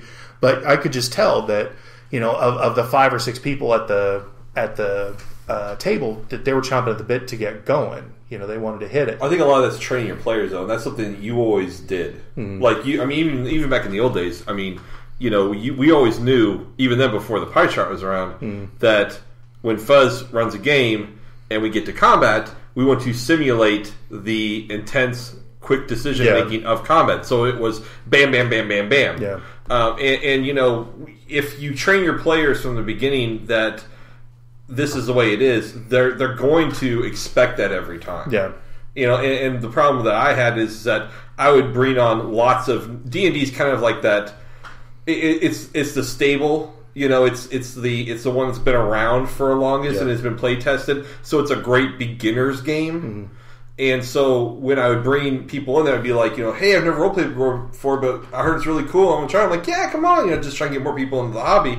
Then you give them everyone gives them a little more leeway to look up stuff, and you expect that. But then because they're getting that attention from the DM, that maybe this other person is, that other person comes around to them, it's only taking a little longer when they shouldn't. Yeah. Because they feel like this new person's always getting a little bit more spotlight because we want to try to encourage them. Yeah. And they're like, well, I've been here forever. It's like, well, yes, but that's the idea, is that which do you want to be? Do you want to be the guy that goes up against a dragon with the amazing holy relic that can slay dragons? Mm-hmm. And it just seems like you're just kind of walking up and sticking the thing? Or do you want to be the guy that's given the pointy stick? Yeah. I want that guy on my team. Yeah.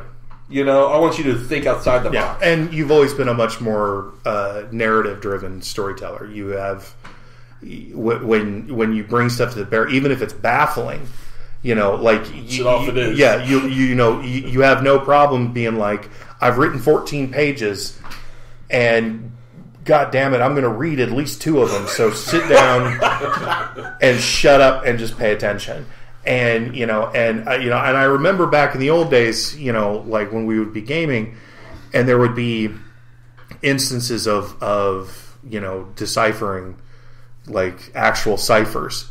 And knowing that there's only one person at the table who has any kind of real skill with this, and he's a lunatic, and just being like, okay, and people being like, yep, that was one of the reasons why, like, when I built my character, and I had only sat in for a few games, that I was like, I'm going to make a character that can't read. So I never had to deal with that. Yeah. I was like, boop, cannot read.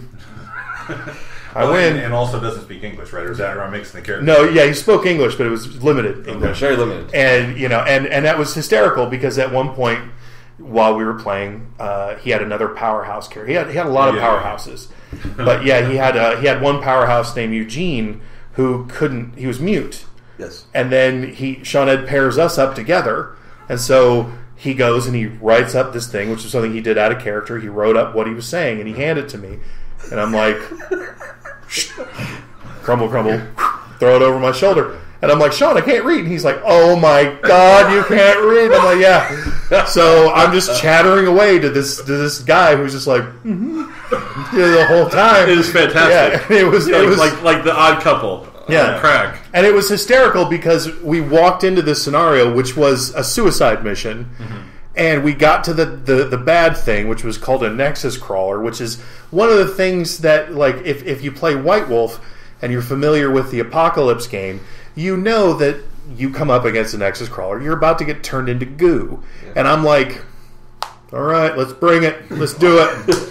I'm about to kick this thing's ass. And I'm a game master. I know full well what this thing does. Right. And I'm like, I am going to knock the shit out of this thing, and I'm going to have Eugene behind me just chopping away like crazy. We're going to win.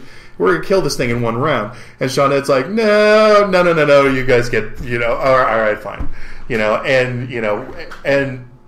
But like it was a blast, but that was the crazy thing about the way that Shawn had put games together was, that there was a lot of narrative design work, and because his influences came much more heavily from the anime stuff, which is already baffling to me to begin with, that like he could easily throw elements in that completely turn the whole game from being like, okay, well, this is a rational scenario, we're going to walk into this crazy thing, and then he's like, okay, there's a rock, and inside the rock is a cockroach. That's what I was trying to remember, like a cockroach in a glass box. Yeah.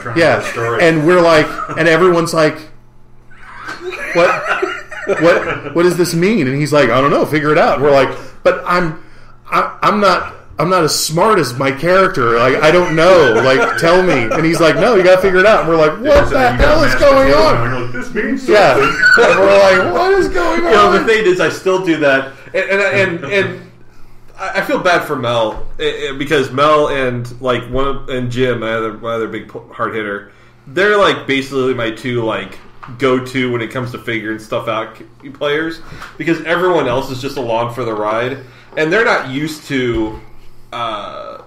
Jim would fit in right with us because he's very much like an intuitive thinker. He tries to like he goes off the hip, but then when it comes to problem solving, it's just like it's almost like he's Rain Man. It just clicks. But what's great about it is that if I try to pull that stuff with this group, and I'm like, here's this cell phone case, not the cell phone itself, but a case, and then a thing of jam. Figure it out. Yeah. And they're like, they just eat it or throw it away or something, and probably they eat the case and they throw the jam away. They're not stupid sometimes. And I love my players because I love them for who they are, but I can't bring that because they don't care. Yeah. And that's the thing is like I think and maybe God, I sound old saying this, but I think a lot of it is because I know. I don't know how old you are, Shawn, but I'm guessing you're you're roughly the same age as us. So, but we're kind of four old bastards. And the time period in which we started gaming, really getting into it as adults rather than just kids like rolling dice and fighting, going through dungeons.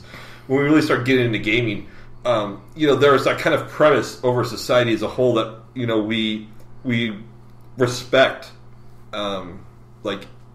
education. We respect learning things and becoming knowledgeable people. And the group that I got now, which is all like this kind of 20-somethings, millennials, early, I mean, they are just, oh man, it's just like pulling teeth with them sometimes. Sometimes I'm almost like, there's a key and there's a lock. Yeah. I'm not trying to make it hard, guys. And they're like, I'm going to eat the key. Yeah. I'm going to piss in the lock. Yeah. And I'm all like, okay, you make it work. Yeah. Whatever. It works, just damn it. Yeah. But I mean, I think a lot of it is because, they also come into it because it's amazing how much society changes and how much of that like changes people's attitudes coming into the gaming tabletop. I mean, Justin and Jonesy and Cornish, 90s, we were hackers. Everything was like everything was like the internet and hacking. The internet was new. It was like dial-up. And Cornish was like dumpster diving to get credit card numbers, freaking and all kinds of crazy all stuff. Sorts of crazy. I always tell the story about buying his first computer and then him like tearing it apart and like hacking NASA's page. I mean, that's like and then he went on to position satellites. He worked for the Bank of England, and Scotland and stuff. Anti virus and ice and stuff. It's like nuts. But the thing is that that. What was big then, the characters they played were hackers. They made... And also, though, one of the big things that was going on around that time was that there was a kind of revolution in film, and that you had the explosion of the Tarantino motif.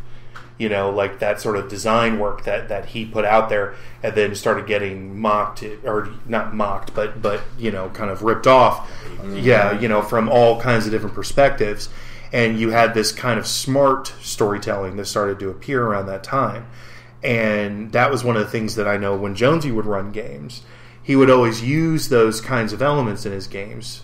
Even though he permitted characters like Geezer Brown and other things that were just absolutely ridiculous to me. But he as a storyteller, he would try to incorporate those kinds of design elements, and I know you did too, and I did to a much lesser degree. I was, for me, I mean, you remember, for me, it was like, if you say the word hacking in my game, I instantly kill you. It was just like, there will be no hacking, there will be no computers, everything is old-fashioned, like the computers, no. Yeah, but at the time, you were still using like an Accubus to add things up and whatnot. So, and now you've seen all of Mr. Robot. So now I'm obsessed with the kind of stuff. I love dealing with computers and all that kind of stuff. But moving on, what we've got is controlling plot and guiding the story. Now that's something that I know you do really well, and Shawn, I know you do really well. He pointed one Shawn. Sean Ed, I'm sorry, Sean Ed, Shawn and Sean Ed, it's difficult. We can't see how they're spelled. Yeah, that's true. So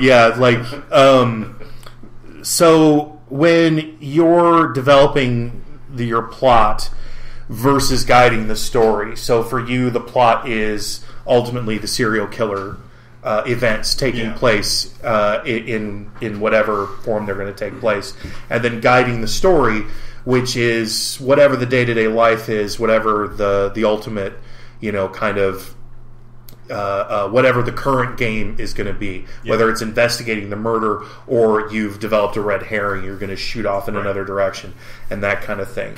Like when you work on those kinds of elements during your games, like what's your process? Do you try and stay ahead of the game?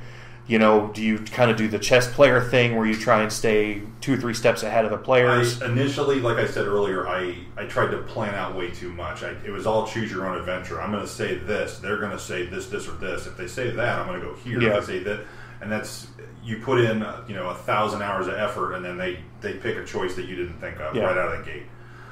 Now what I would do is, so I have the serial killer thing going on. I've planned out 10 murders, and I can kind of pepper those in as I see fit. The first couple right out of the gate, obviously, and then let the characters kind of explore. Like we would, I would purposely send them on kind of some errands to introduce them to NPCs, get some contacts, and I have bullet points of other things going on in the town. And you're really good at this, where there will be.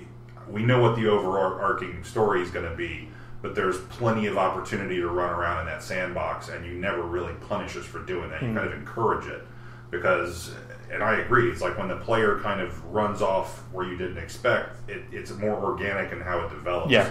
And it's more lasting. Like, again, you'll have that NPC that 1 minute ago was a random name, and now it's an NPC that they want to go talk to every week. Yeah. That gets bigger and bigger and bigger and more nuanced, and it's just so much more lasting and fun. Yeah, well, the story arc that I was running with D&D has been going on for 10 years, so it started off, a lot of it with me is levels of plausibility. D&D is made up that way anyway. It's, growing with experience levels.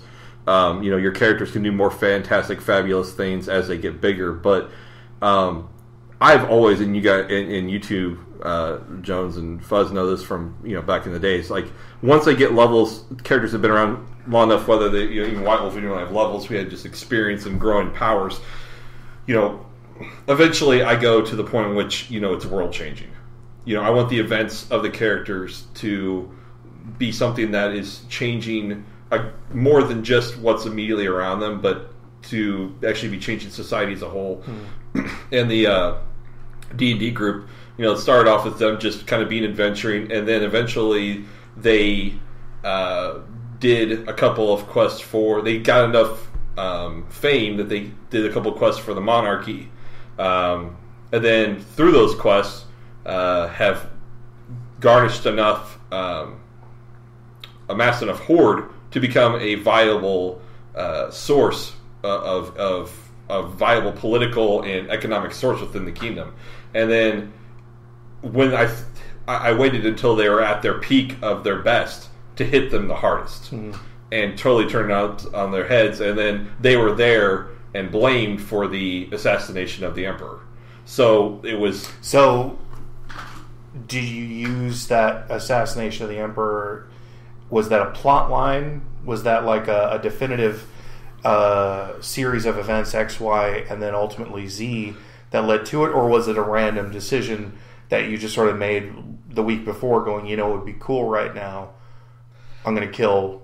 To be honest with you, with that one, I kind of had an overall story arc in that my campaign arc was going to be that it's a world that's been at peace for 1,000 years, except for the nature of D&D. There's random adventures and dungeons to explore and random monster encounters and all that. But not like mass scale war. There's no like Helm's Deep going on. No, it's pretty much it's been at peace. There was a monstrous covenant of different monstrous races that formed a nation. Humanity overthrew it with the help of the more human-like, the elves and the dwarves and stuff like that. Overthrew their oppressors and took it over. It's been 1,000 years of peace. And then now this group, which I call the Thrawn, was starting to encroach again from the borders of the kingdom. And there's giants to the south and dragons to the north, and you're starting to hear these rumors that this ancient evil was coming back to take over what was rightfully theirs. Right. And the group, ultimately, the group was given a special seat of advising with the monarch, the emperor, who was like, "This is happening. The rumors are true. I need you because you're known throughout the land as these great heroes." And very skillful at what you do, to help me acquire the necessary tools to stop them from doing it. And then while they're away and while they're doing other things, I set up the plot away from it. Ultimately, it came with one of my players giving up a character for the greater good of the game. He had a rogue character which he had kind of started to go evil, and I was playing a mostly good or neutral good game, and he was like. He's like, I want this character to still be around. I want him to do stuff, and I want him to get, because he got thrown out of the group. I'm pissed. I'm like, awesome, you're great. You set up all this stuff for the guild, like their vault system and all that, so you can get in there, no problem. And so while they were gone, when they came back, they had lost all their money. They got set up for the assassination. And I just was like, okay, I want this to happen. I want them to be at their lowest. I want them to be hated, and they were. And then. They went around for a while trying to rectify the situation and couldn't right away, not without a lot of arguing. Yeah. And so ultimately I said, okay, this is not going anywhere. It's kind of stagnant right now. Yeah, that player character, no, I rolled the dice. I made the success. Now everyone likes me. And you're like, no, that's not how that works. No, yeah. And there's a lot of in-group, no one can decide. Even though Mello's voted as the leader, there was still a lot of opposition as to what. There's cliques within the greater groups. I have a large player group, and they're like, "No, I want this guy. We think we should do this, and we think we should do this." And ultimately, there's no decision making, and there's running the game, just putting the brakes on. So I said, "Okay, through a series of events, you go to Asgard, and you guys do stuff there." And Melanie's character is from Asgard, she's created by Odin to be the Eye of the Apocalypse and see Ragnarok happen. And so they were dealing with that stuff. And they're like, oh, awesome, new world to explore. They did that for a while. When they got back, which had only been in-game narrative, maybe like a month. Yeah. When they got back, and they managed to get everybody back, I said, well, the reason that Asgardians live so long is because time moves more slowly. And so now it's been like 20 years on Earth.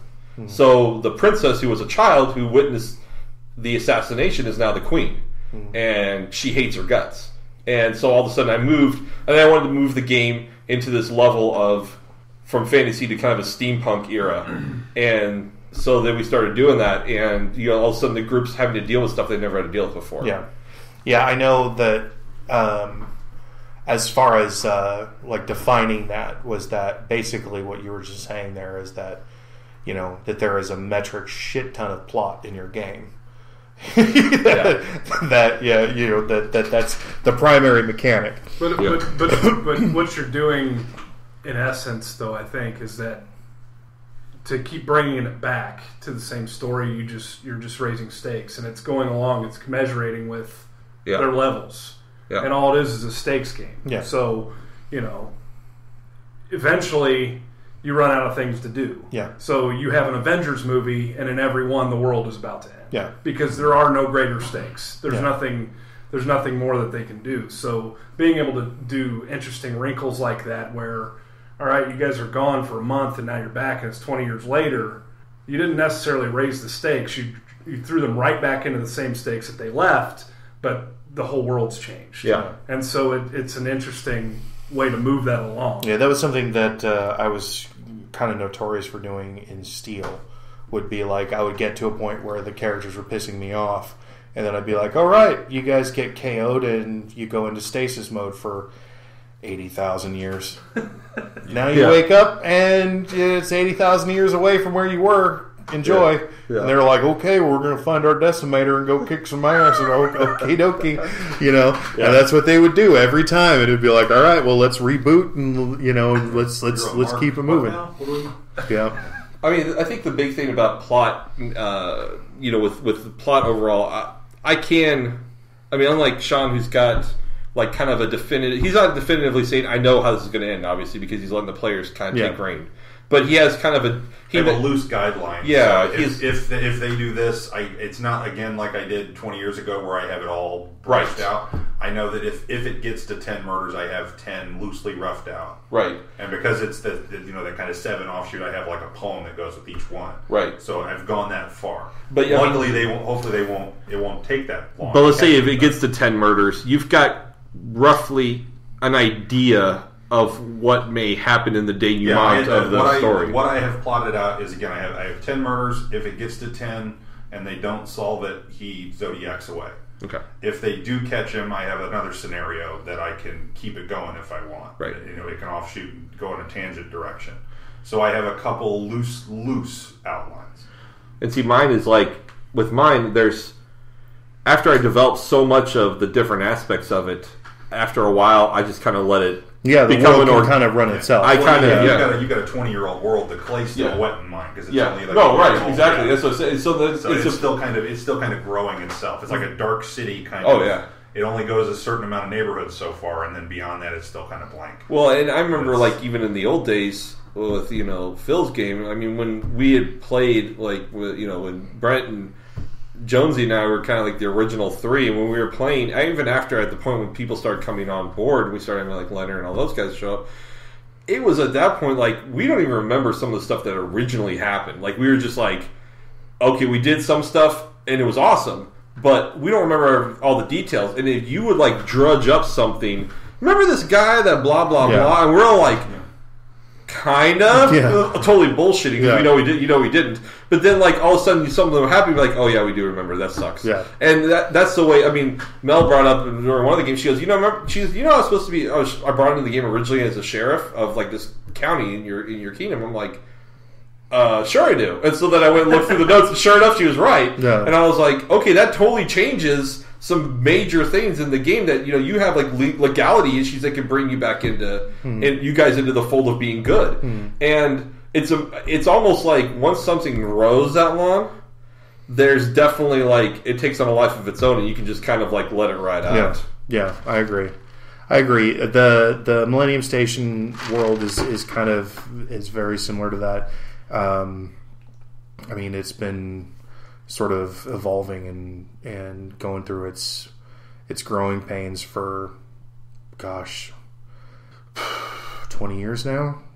Yeah, and as 18? an outsider, I mean, someone who's played in that world, it does seem like that's a world that you can kind of put on the shelf for 6 months, and then when you pick it back up, it's kind of done things on its own in some strange way. It's lived in. Yeah. Yeah.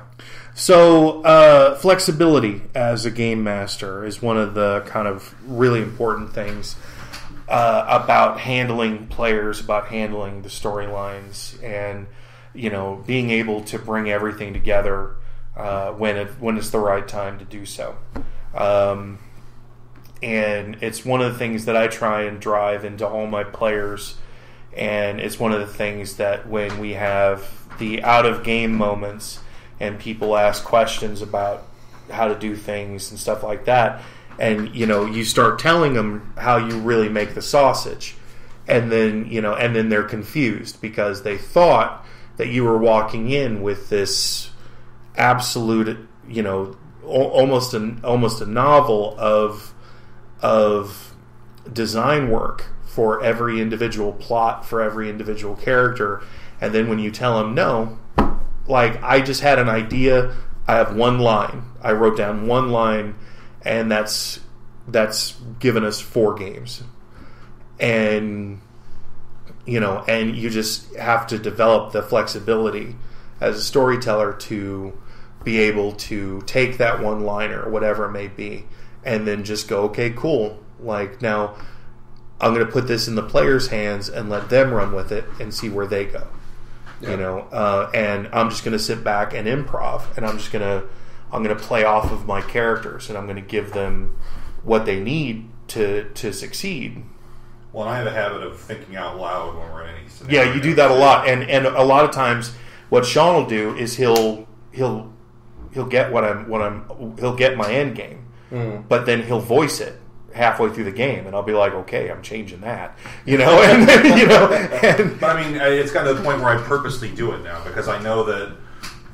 Again, he might be working off 2 lines of dialogue. If I throw out 6 ideas for what the scenario could be, inevitably I'm helping him flesh out the world down the road. Sure. It may not be the exact solution to this, but he's going to remember it. Right. Yeah. And then it evolve it and adapt it in a way that I won't think of later. Because I'm terrible about, hey, I have this great idea.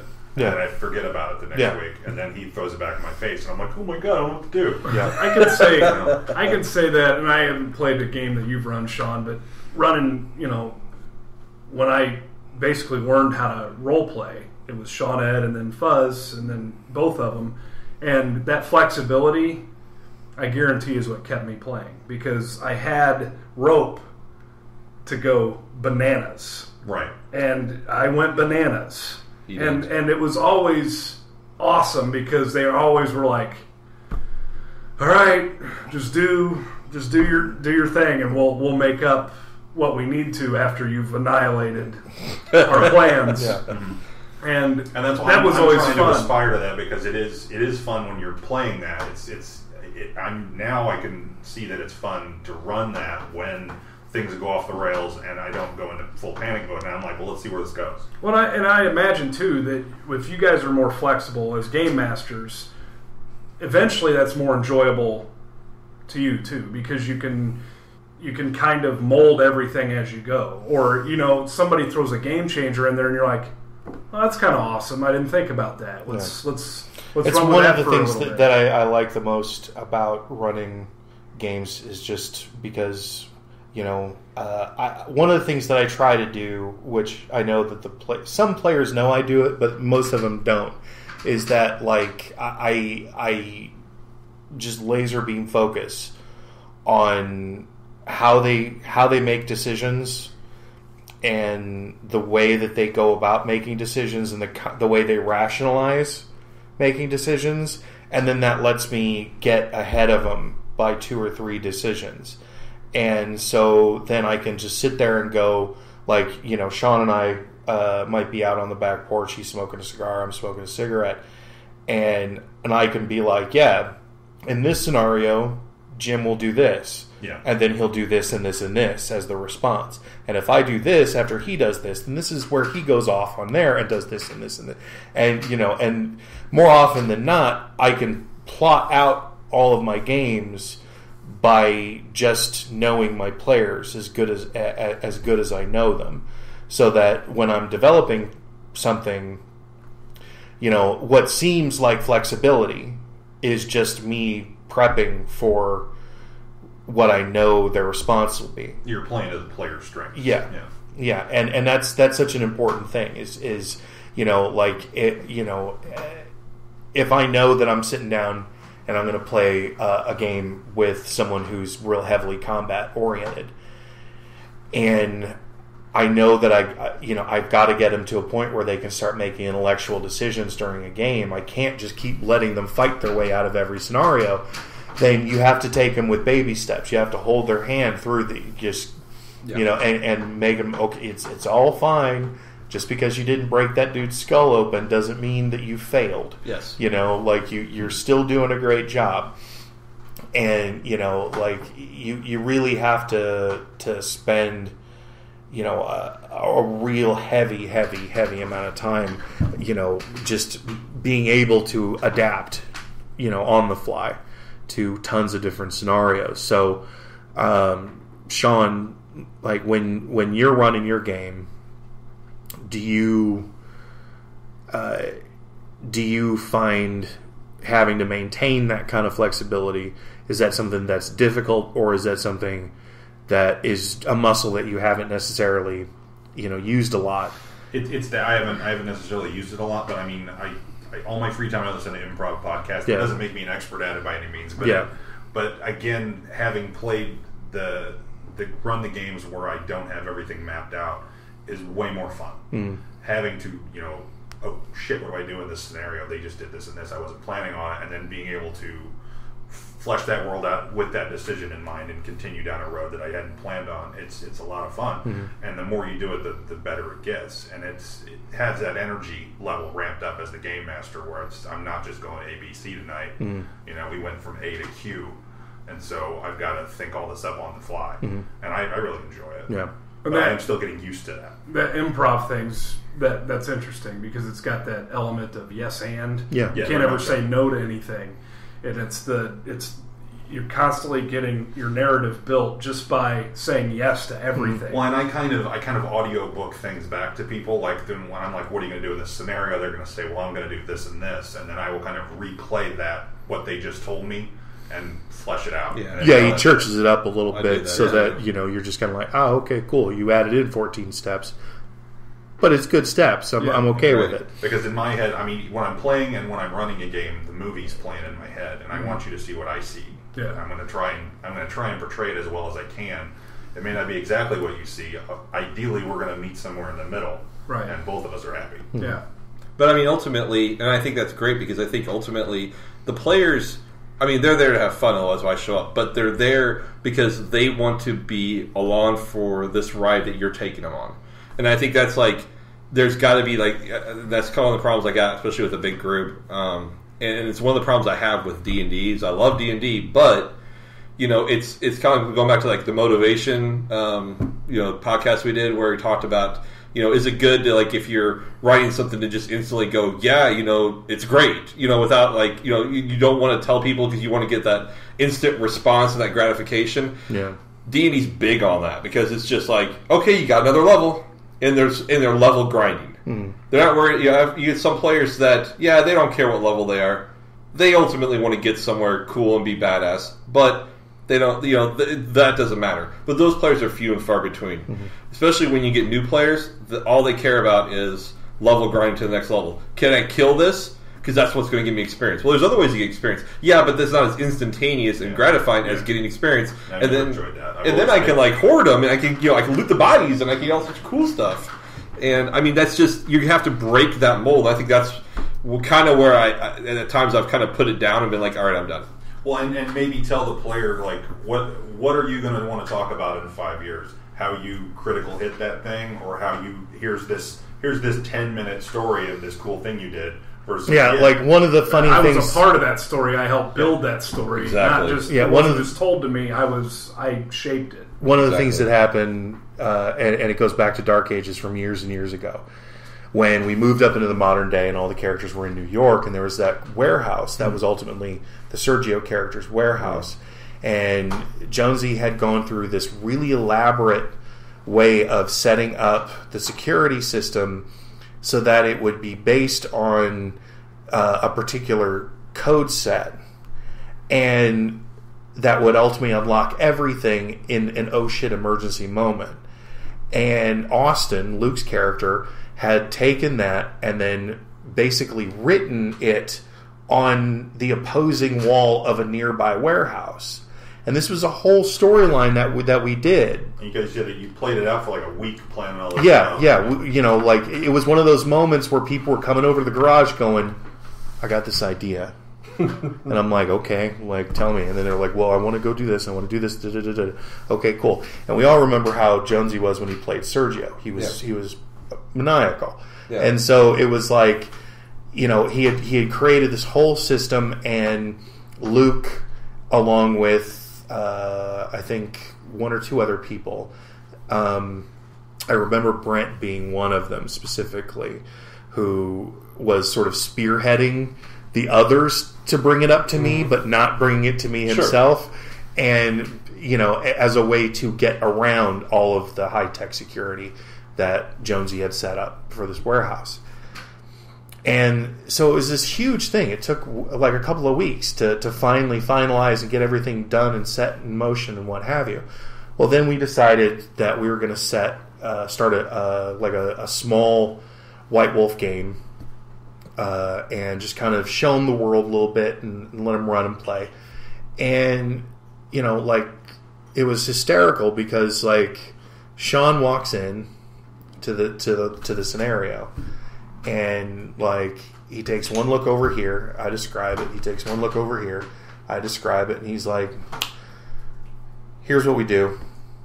And I'm like, shit. This was this mega secret that, like, was this huge thing because no one could ever get into Sergio's laboratory that was beneath this thing. Everyone was terrified to even try. And these assholes figured it out in like 2 seconds. Yeah. They were just like, bing! And I was like, shit, fire. Oh, yeah. This is going to suck. Just derailed it. Yeah, and so, well, it didn't derail it, but what was so funny was that it ultimately led to a chase scene, which was kind of fun to run, because, like, the character that Shawn was playing was essentially like the equivalent of like a hedge mage, like a John Constantine-style character.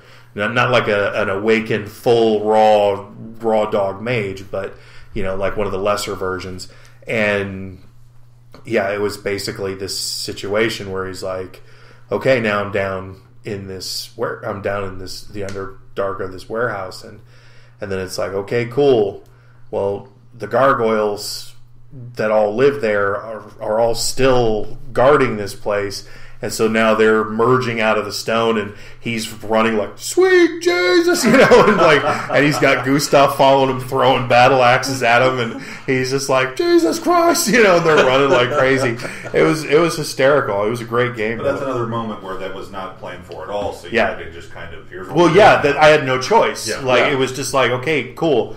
You know, he looked at the scenario and he just saw through all the little bullshit and was just like, bam, here's the solution. And it was like, damn. And you're going to have that. I mean, as a game master, there's going to be times in which you really, you know, whether you or the players or both really try to formulate some steps ahead, and then you're going to have that X factor, just something that's going to come in, that's going to throw the monkey wrench in there, and you're just going to have to roll with the punches. And sometimes those games are almost more rewarding than the ones you kind of planned out, because if you're able to, at the end of it, everyone's like, "Man, that was awesome. You must have had plan B intact." And you're like, "No, I had no idea. You guys totally screwed me over out of the gate." Yeah. And I had to just play it off the hip. Yeah. They're like, "I never knew." Yeah.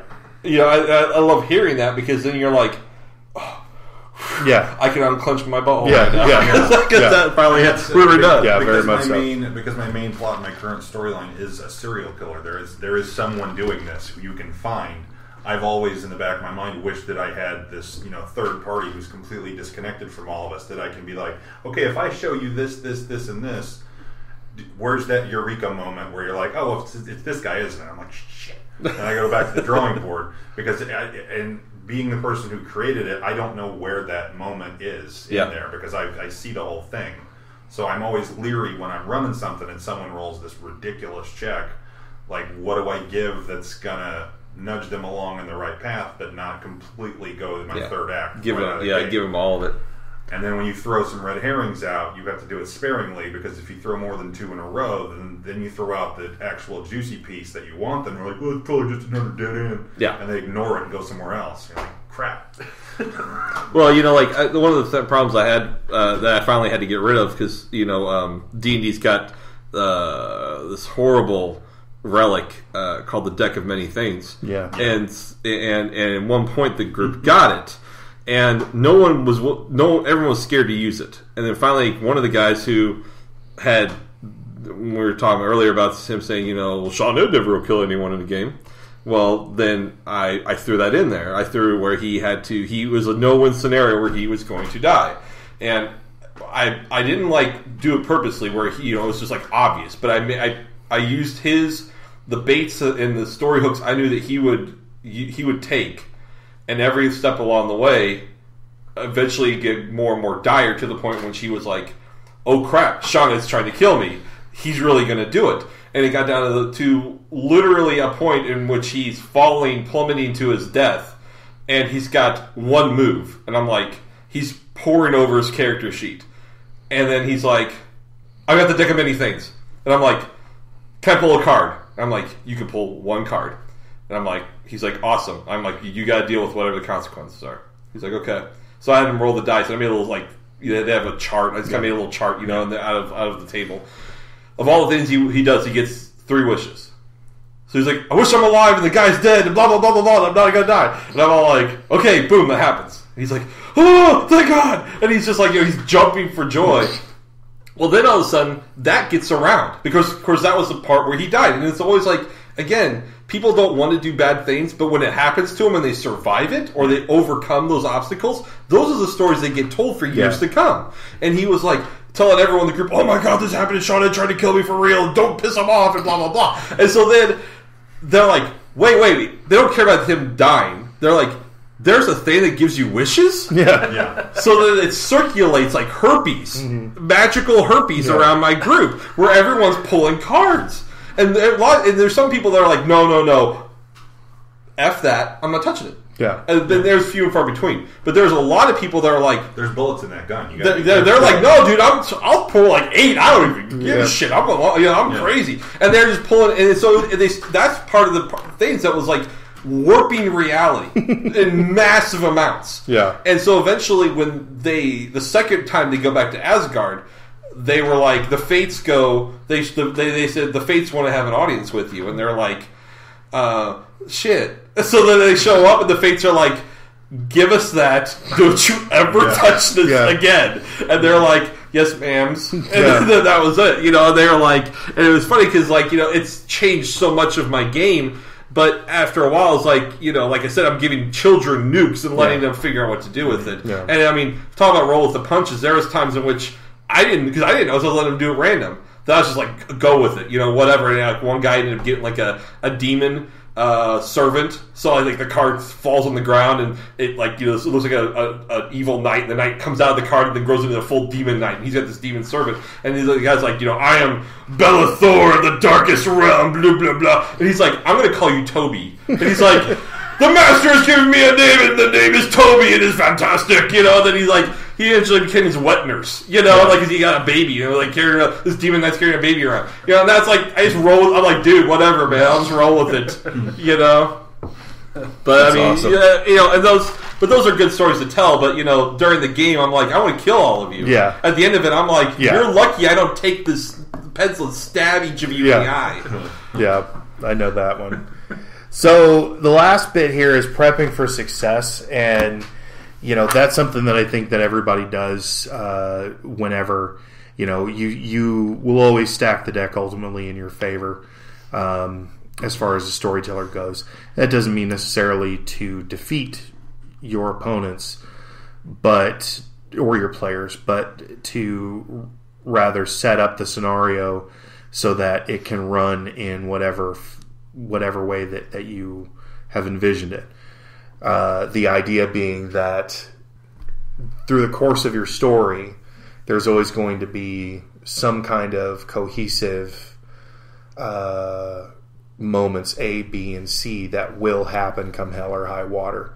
And I don't care what you do, these things will occur because they will set up the next stage for your linchpin events. Those cornerstone moments that you need, and and then using those to sort of propel your players ahead, ultimately to either surviving the story or not just surviving it but coming out ahead. Mm-hmm.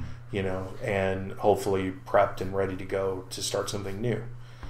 And so, like when, say, Shawn, you're developing that kind of those instances, do you approach it from the player's perspective as to say, okay, well, I know that Fuzz will want this out of this scenario, or that Jim will want this out of this scenario, or Matt will want this out of case to case. Like one instance, there was a Callahan story that I ran that involved a bank heist, and there was like someone was shooting at the main character, and there was all this stuff going on, and it was serving his plot. Like I designed it for that character. Mm.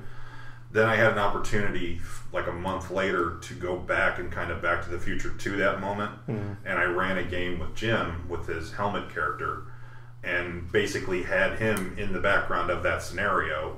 So I built that story with that other one in mind and steered it, and it worked perfectly somehow. And that Jim was the guy who was shooting in the previous scenario, basically saving the detective's life, but the detective thinks that someone's out to kill him, doesn't know who it is, but what really had happened was there was a second person at this event that Jim killed who was going to go into that bank and make things worse. So it created more plot just from the player's assumptions about what was going on that then I could utilize, but my detective character thought there were people out to kill him and there weren't. Yeah. But because that changed his opinions and his actions, and it made him kind of, what do I do in this scenario? I got to be careful now because there's, he's looking over his shoulder now. And so the game evolved because of those two different processes, and I loved how those perfectly lined up the way I wanted them to, and that's, And so, like when you're, because I know you're nowhere near it yet, but once you start to work your way towards the end game, and that first big kind of run with the reveal of the serial killer or the escape of the serial killer, no matter whichever it may be, do you think that you're going to use a lot of linchpin moments so that you kind of have to force the characters into the corral that you need them to be in, or do you feel like you're going to kind of freeball it and just say, I'm going to go commando here? I do have my end game for that. When they figure out who is doing it, I have a set piece in mind. Mm-hmm. So they will go to where things are happening, and then elements will fall where they will get the larger picture of what's going on. And then I have a couple scenarios in mind, loosely again, on this is what I want to happen, but just in case, here's one or two other options I could go to. And then because I'm trying to train myself to be better at the whole, let's see what you're going to do, and then I'll figure out what I want to do next. Versus, I know exactly what I'm going to do, and I'm going to try to force you there without you knowing it. Mm-hmm. Because I'd much rather have it more organic like that anymore. Yeah. But again, I do know, I can see the whole end scene in my head the way I want it to do, and worst case, if it goes off the rails, then I'll just write it as a story. Yeah. Because I know exactly how I want it to go down. Mm-hmm. And how I want it to continue should it get there. Yeah. I know that you don't like to use the Darren Brown mind tactics on your players. So, Shawn, like for you, when you're prepping for, a sort of end of season, or end of story event? Do you like to start to corral your players into a definitive, focus point of saying, now here's where you need to be by this time or this date or whatever it may be? Or do you tend to sort of say, I'm just going to go commando and let it ride however it happens? I think it's almost a case-by-case point, because as opposed to Shawn, that's got a tale that he's telling, and though the story can continue from there, he's kind of telling more a tale with developing the environment, where I've kind of got an environment and I'm telling tales within that environment. I kind of leave mine a lot open-ended. There have been some story arcs where we went on an adventure and there was a definitive beginning, middle, and end. But especially since there's so much of, and I'm using D&D again because that's the one I've played the most in the last 10 years. Since D&D is so much about the dungeon crawl, whether that actually is a dungeon or whether it's an open field or whatever the case may be, it's kind of how the formulaic setup of D&D is. I try to, because D&D is so formulaic, I try to pepper it up with some very emotional attachments on a very personal level to the characters. And ultimately, if the characters can walk away with some sort of resolution personally, then that's where I'm hitting towards, rather than a general story arc. So, example, there was one story arc where they got tricked into basically getting whisked away to a forbidden island. They were checking out why they were there, and blah blah blah. And it's in the middle of nowhere, and they're trying to figure out how to escape, and they've got to fix their dirigible and all this stuff. So they're going to this forbidden island, and when they're going through this old magician's tower, they ultimately meet what was the magician's assistant, and it's a cat. Only it's obviously not a cat, and it's it could talk, and it's hidden away in this hardest trap of a room. And they get it out, thinking there's going to be some great thing, and there's just a cat there, and it's starts talking to him. And they're like, why are you here? He's like, yeah, my master locked me in here because I, pissed on his boots or whatever, and he's locked me in for 800 years. And they're like, wow, what a jerk. And throughout the thing, the cat's kind of helping him, because it's helping him, but it's not helping him. It's helping him because it doesn't want to see him die because they're nice to it, but it's also not helping him because ultimately he knows that it's going to kill the master. And there's this crucial moment when they have to slay a monster on this level and use its blood to get past this barrier to get to the bad guy. And it has to be one of 4 guardians of the Lich Wizard guy. And the whole time, over the course of 2 or 3 sessions, as they're going through the rest of this tower, making their way through it, and they continue to the next session, they're getting to the point where they're starting to learn more about this cat and its life here and what it's been like for it and what it really is and all this stuff, and it starts to become friends. And then ultimately it gets to this point where they have to get past this. And the end part of the fighting the Lich, it's just like a Lich thing. Who cares? It's a big monster. They're gonna fight it. They'll either win or they won't. That was the point. I want them to be emotionally invested into this moment right here. And when they got to that point, it came down to they tried to slay the monsters. They couldn't. They were too badass. And I didn't make them purposely that way. They just were. And then they said, okay, we're going to die. We always got characters almost dead, and we're basically backed into a corner. We're going to die. But we need to move on away from these things. And then the cat's like, well, I'm a guardian. You could slay me. I will give my life to you because you've shown me so much compassion, and I would, and there's this really touching scene where the characters are talking, and I'm playing the cat character, and I'm like, we talked about how they wanted to bring it home, and they had this nice stuff, and I was like, I really want to be there and be, part of your family, and I'm talking because they had developed this emotional bond over the course of 2 days in game, with this creature, and no one wanted to kill it. They're like, kill the thing that's easy and move on and feel like total pieces of crap, or go against impossible odds to fight the monsters. And no one would do it. Well, finally one guy goes, okay, I'll do it. I'll take care of it. And he took care of it, and everyone was like, kind of shunned him for it for a second, but then they're like, you know what? You did the thing that we couldn't do.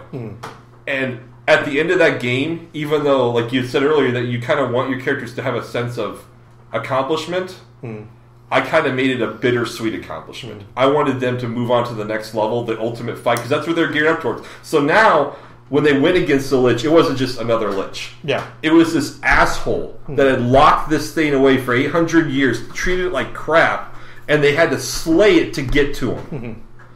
So, come hell or high water, this MFer's going down. And when they went in there guns blazing, and they just, it was a fight. But they went into it with, like, conviction, and that's all they talked about for the next week, was waiting till the time that we could play again, so that they could go into it, because they walked away with this, like, emotional attachment to what had happened. And that, to me, is more rewarding. Yeah. And that's what you're shooting for all the time. Exactly. Because in a game where you have a world that you're telling little stories in, it's like you have to make them care about the stories, because ultimately they care about the world, but after a while, like you said, it's anything else. If you give them too many red herrings or whatever, they stop caring or they stop trusting you, and you have to get them emotionally. Sometimes you have to ground them again into your character is a character. It's a personality. It's not just a series of stats on the sheet.